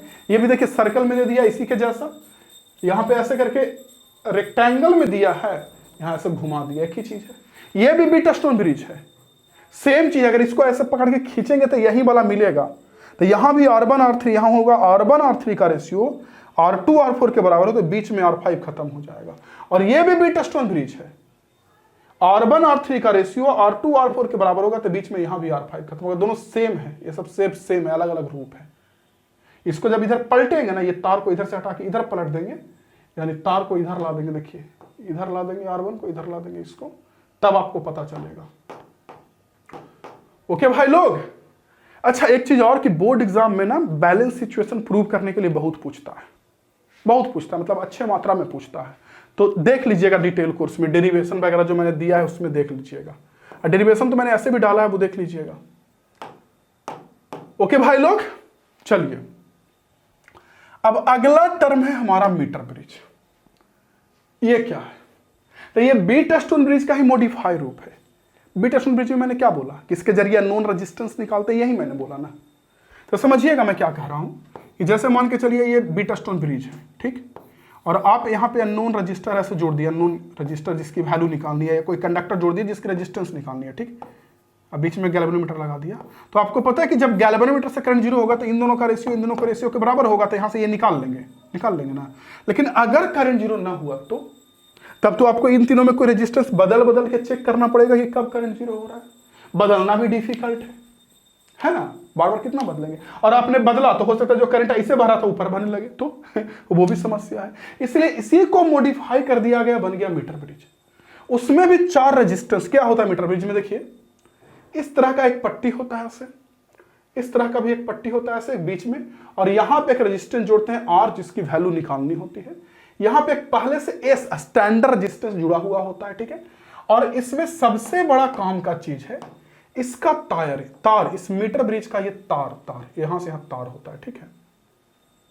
तो आप कहोगे सर 4 रेजिस्टेंस कहां हुआ? एक और एक तो 2 ही हुआ, 4 है। देखिए अब यहां से गैल्वेनोमीटर लगा करके और ऐसे फंसा, जैसे ये तार है, ये वाला ये तार है, तो यहां से गैल्वेनोमीटर लगा के और ऐसे यहां फंसा देते हैं और इसके ऊपर खिसका के चेक करते हैं, जैसे कि कहां पे करंट जीरो मिला, तो ऐसे खिसका के यहां पे मान लीजिए करंट जीरो हमारा मिला, इस जगह पे ऐसे खिसका दिया और यहां पे करंट हमको जीरो मिला, ठीक है। तो 4 रजिस्टर नहीं होगा, देखिए एक ऊपर में, यहां से है एक दूसरा, तीसरा, चौथा। इसमें भी देखिए 1 था, 2 था, 3 था, 4 था, गैल्वेनोमीटर के उधर 2 ही था। देखिए यहां भी गैल्वेनोमीटर के एक, यहां एक, इतना तार। भाई ये तार है तो रेजिस्टेंस इसका कुछ ना कुछ तो होगा ना, एक इधर, ठीक है। तो यही होता है। और इसका जब मैथमेटिकल डेरिवेशन देखेंगे तो वैसे तो कायदे से ये होना चाहिए ना कि R बाई, अगर अच्छा एक चीज और, इस तार की लंबाई 100 सेंटीमीटर होती है, मतलब आइडियल की। तो अगर हमको नल पॉइंट, नल मतलब जहां पे गैल्वेनोमीटर में करंट जीरो मिल रहा था, अगर वो L लेंथ पे मिला तो इधर का लेंथ हमारा 100 माइनस L होगा ना। तो कायदे से होना चाहिए कि जब नल पॉइंट मिल गया यानी करंट जीरो हो रहा है, तो R बाई इतना का रेजिस्टेंस, यानी इस लेंथ का resistance divided equal to S by इतना का रेजिस्टेंस। लेकिन आगे जब सॉल्व करेंगे तो रेजिस्टेंस कट के सिर्फ लंबाई बच जाएगा, यानी R बाई इतना का लंबाई L equal to S by इतना का लंबाई 100 माइनस L। और एग्जाम में ये लंबाई और S सब दिया रहेगा तो ये R निकाल लेंगे। उसी का मॉडिफाई किया हुआ बस रूप है कि यहाँ पे एक इधर रेजिस्टेंस था, एक इधर था, तो इसको एक तार में बदल के बीच में गैल्वेनोमीटर ऐसे करके फंसा दिए। तो इस गैल्वेनोमीटर जहां फंसा उसके इधर अलग रेजिस्टेंस और उसके इधर अलग रेजिस्टेंस बन गया। क्लियर बच्चों? मीटर ब्रिज का देख सकते हैं बच्चों एडवांटेज वगैरह क्या क्या है, जो वही सेम चीज कि नल डिफ्लेक्शन पॉइंट में पड़ता है ये, तो सेंसिटिविटी वगैरह ये जो भी है वो छोटा छोटा चीज है। अब आते हैं हम लोग बच्चों के डिवाइस पे, पोटेंशियोमीटर पे, ठीक है। तो पहला बात, मीटर ब्रिज के बाद यही बचा है पोटेंशियोमीटर।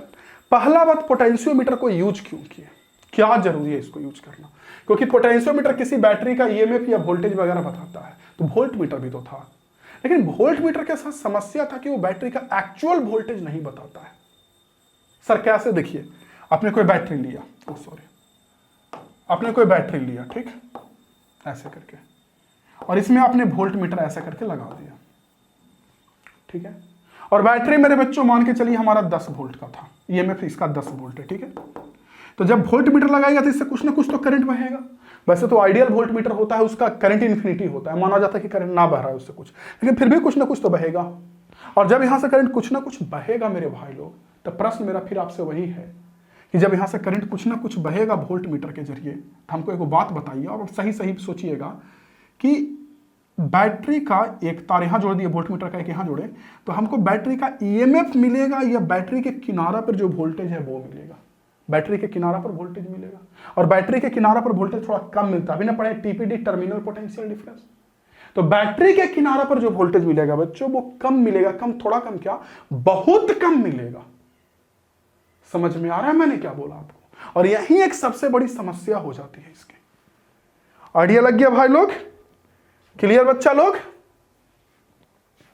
यस। तो इसीलिए हम लोग यूज करते हैं पोटेंशियोमीटर। पोटेंशियोमीटर में वो समस्या नहीं है, बैटरी के किनारा वाला समस्या पोटेंशियोमीटर में बिल्कुल भी नहीं है, एकदम है ही नहीं, वो समस्या ही नहीं है उसमें, ठीक है।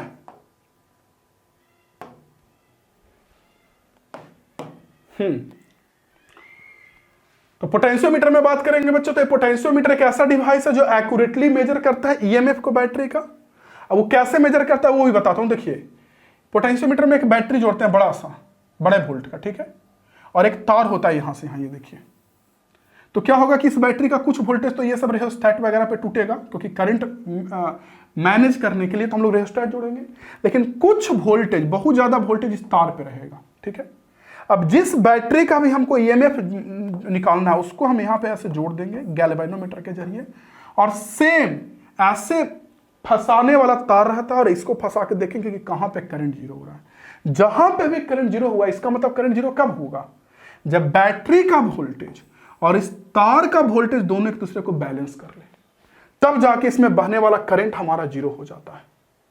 तो अगर हमको मान के चलिए इतना एल लंबाई पे हमको नल पॉइंट मिला इस गैल्वेनोमीटर से, यानी करंट जीरो मिला, तो इसका ईएमएफ इसके बराबर होगा। और इस तार में एक लेंथ में जो वोल्टेज होता है उसको बोलते हैं पोटेंशियल ग्रेडियंट, के से दिखाते हैं। तो एक लेंथ में अगर के है तो एल लेंथ में कितना होगा? के एल के बराबर। और यही ईएमएफ निकल गया कि अगर हमको पोटेंशियोमीटर पे नल पॉइंट जो सेल का मिल रहा है, जिसका ईएमएफ मेजर करना है एग्जैक्ट, वो एल लेंथ पे अगर मिल रहा है तो ई की वैल्यू के एल होता है। बच्चों कभी कभी मैं वन शॉट पढ़ाता हूं तो थोड़ा सा मेरे दिल पे गिलानी रह जाती है इस बात का कि पता नहीं क्यों ऐसा लगता है मुझे ना कि मैं कुछ गलत कर रहा हूं, क्योंकि जब जैसे यहाँ पे पोटेंशियोमीटर पढ़ाने की बात किया तब लग रहा है दिल में कि मैं इसे पूरा डिटेल में आपको समझाऊं, बट वन शॉट है, फिर क्लास हो जाएगा, बहुत क्लास का हो जाएगा, तो ये देखना पड़ता है। बट हाँ, डिटेल कोर्स आपको मिल जाएगा, पढ़ लीजिएगा डिटेल कोर्स, ठीक है, एमिंग हाई ऐप के, न्यू वाले एमिंग हाई ऐप पे। ओके बच्चों, क्लियर ये चीज? प्रिंसिपल देख सकते हैं, प्रिंसिपल उसी पे लाई करता है कि अगर ये बैटरी से हम तार को जोड़ दिए तो इस तार पे पूरा वोल्टेज फैल जाएगा। अगर हम तार की लंबाई डबल ले, जैसे हमको इतना दूर का लंबाई ले, देखिए इतना लंबाई ले, और तार का इतना लंबाई ले, तो इतने डबल लंबाई में डबल वोल्टेज होगा, आधा लंबाई में आधा वोल्टेज होगा। ट्रिपल लंबाई पे अगर हमको नल पॉइंट मिला तो इसका वोल्टेज इससे ट्रिपल होगा। तो वही होता है principle, A wire of uniform area of cross section is carrying steady, अगर इससे सेम करंट बहे तो जो वोल्टेज होगा वो लेंथ का प्रोपोर्शनल होगा। और ध्यान रखिए वही बात कि इसका ईएमएफ बैटरी का या सेल का जितने दूर पे नल पॉइंट मिला उसके वोल्टेज के बराबर होगा, क्योंकि ये वोल्टेज इसको बैलेंस कर लेता है और करंट बहना बंद हो जाता है। पोटेंशियल, और अगर मान के चलिए पोटेंशियल ग्रेडियंट के है, पोटेंशियल ग्रेडियंट क्या होता है? एक लंबाई में जो इसका वोल्टेज है वो अगर वो के है, वो कैसे निकालेंगे पोटेंशियल ग्रेडियंट? तो अगर इसका लंबाई एल और तार पे टोटल वोल्टेज भी है तो एक लंबाई पे वोल्टेज कैसे निकलेगा? Total voltage by total length. या अगर तार से करंट आई बह रहा है और यूनिट लेंथ का रेजिस्टेंस गुना कर देंगे तो भी वोल्टेज निकल जाएगा, V बराबर आई इंटू आर। करंट आई हो गया, यूनिट लेंथ का रेजिस्टेंस उसमें हो रहा है, ठीक है बच्चों, तो वहां से पोटेंशियल ग्रेडियंट निकल जाएगा। तो अगर वो के है यानी एक लेंथ का वोल्टेज के है तो एल लेंथ पे अगर नल पॉइंट मिला तो उसका जो वोल्टेज होगा के एल के बराबर, वही ईएमएफ के बराबर होगा। और इसका 3 यूज करते हैं पोटेंशियोमीटर का, जनरली जो पूछा जाता है 3 यूज। पहला ईएमएफ मेजर करने में, जो मैंने बताया कि अगर एल डिस्टेंस पे नल पॉइंट मिल रहा है तो ईएमएफ इसका जो होगा वो के एल के बराबर होगा, देख लीजिए। दूसरा ईएमएफ कंपेयर करने में, अगर 2 सेल हमारे पास है और दोनों के ईएमएफ का रेशियो निकालना E1 बाई E2। तो एक के लिए मान लिया मेरे बच्चों नल पॉइंट है L1 लेंथ पे और दूसरे के लिए नल पॉइंट है L2 लेंथ पे। तो एक के लिए E1 कितना होगा KL1 और दूसरे के E2 कितना होगा KL2। होता ना K इंटू एल, के लिए KL1 एक के लिए KL2, जब डिवाइड करेंगे तो K से K कट जाएगा तो E1 by E2 equal to L1 by L2 हो जाएगा। और तीसरा यूज होता है कि किसी सेल के अंदर का अगर रेजिस्टेंस इंटरनल निकालना हो तो इंटरनल रेजिस्टेंस स्मॉल और इक्वल टू होता है कैपिटल आर। कैपिटल आर क्या है कि बाहर से एक रेजिस्टेंस जोड़ते हैं, जो ये ईएमएफ का बैटरी है इससे एक बाहर से रेजिस्टेंस बॉक्स जोड़ते हैं, उसका रेजिस्टेंस आर है। तो वही are into L1 by L2। L1 क्या है, जब रेजिस्टेंस बॉक्स नहीं जोड़े थे उस समय का नल पॉइंट। जब रेजिस्टेंस बॉक्स जोड़ते हैं ना तो नल पॉइंट का लेंथ कम जाता है क्योंकि इधर से कुछ ना कुछ करंट बहने लगता है। तो रेजिस्टेंस बॉक्स जोड़ने के बाद L2 लेंथ पे नल पॉइंट मिला और जब नहीं जोड़े थे तो L1 पे। तो स्मॉल आर इक्वल टू वही होता है capital R into L1 by L2 minus बने हाथ देखेंगे तो आपको समझ में आ जाएगा पढ़ेंगे तो आशा करते हैं स्टूडेंट्स कि आपको काफी बेहतर तरीके से ये समझ में आ गया होगा। एक 2 बार रिपीट कर लीजिएगा और मजा आ जाएगा। बाकी तो मैं आपके साथ हूं ही, और इस 1 शॉट वाले क्लास में भाई लोग मजा आ गया। एक बार रिवीजन कर लीजिएगा, 1 बार 2 बार 3 बार एग्जाम के पहले एक नॉर्मल स्पीड पे पढ़ लीजिएगा, एक बार स्पीड बढ़ा के क्लास को कर लीजिएगा। ओके, लेकिन कर लीजिएगा टोटल को। फ्रेंड्स को जरूर बताइएगा, बहुत मेहनत कर रहा हूं आप लोगों के लिए, आशा भी करता हूं कि आप बताएंगे। मिलते हैं आप लोगों से अगले क्लास में। जय हिंद, वंदे मातरम बच्चों।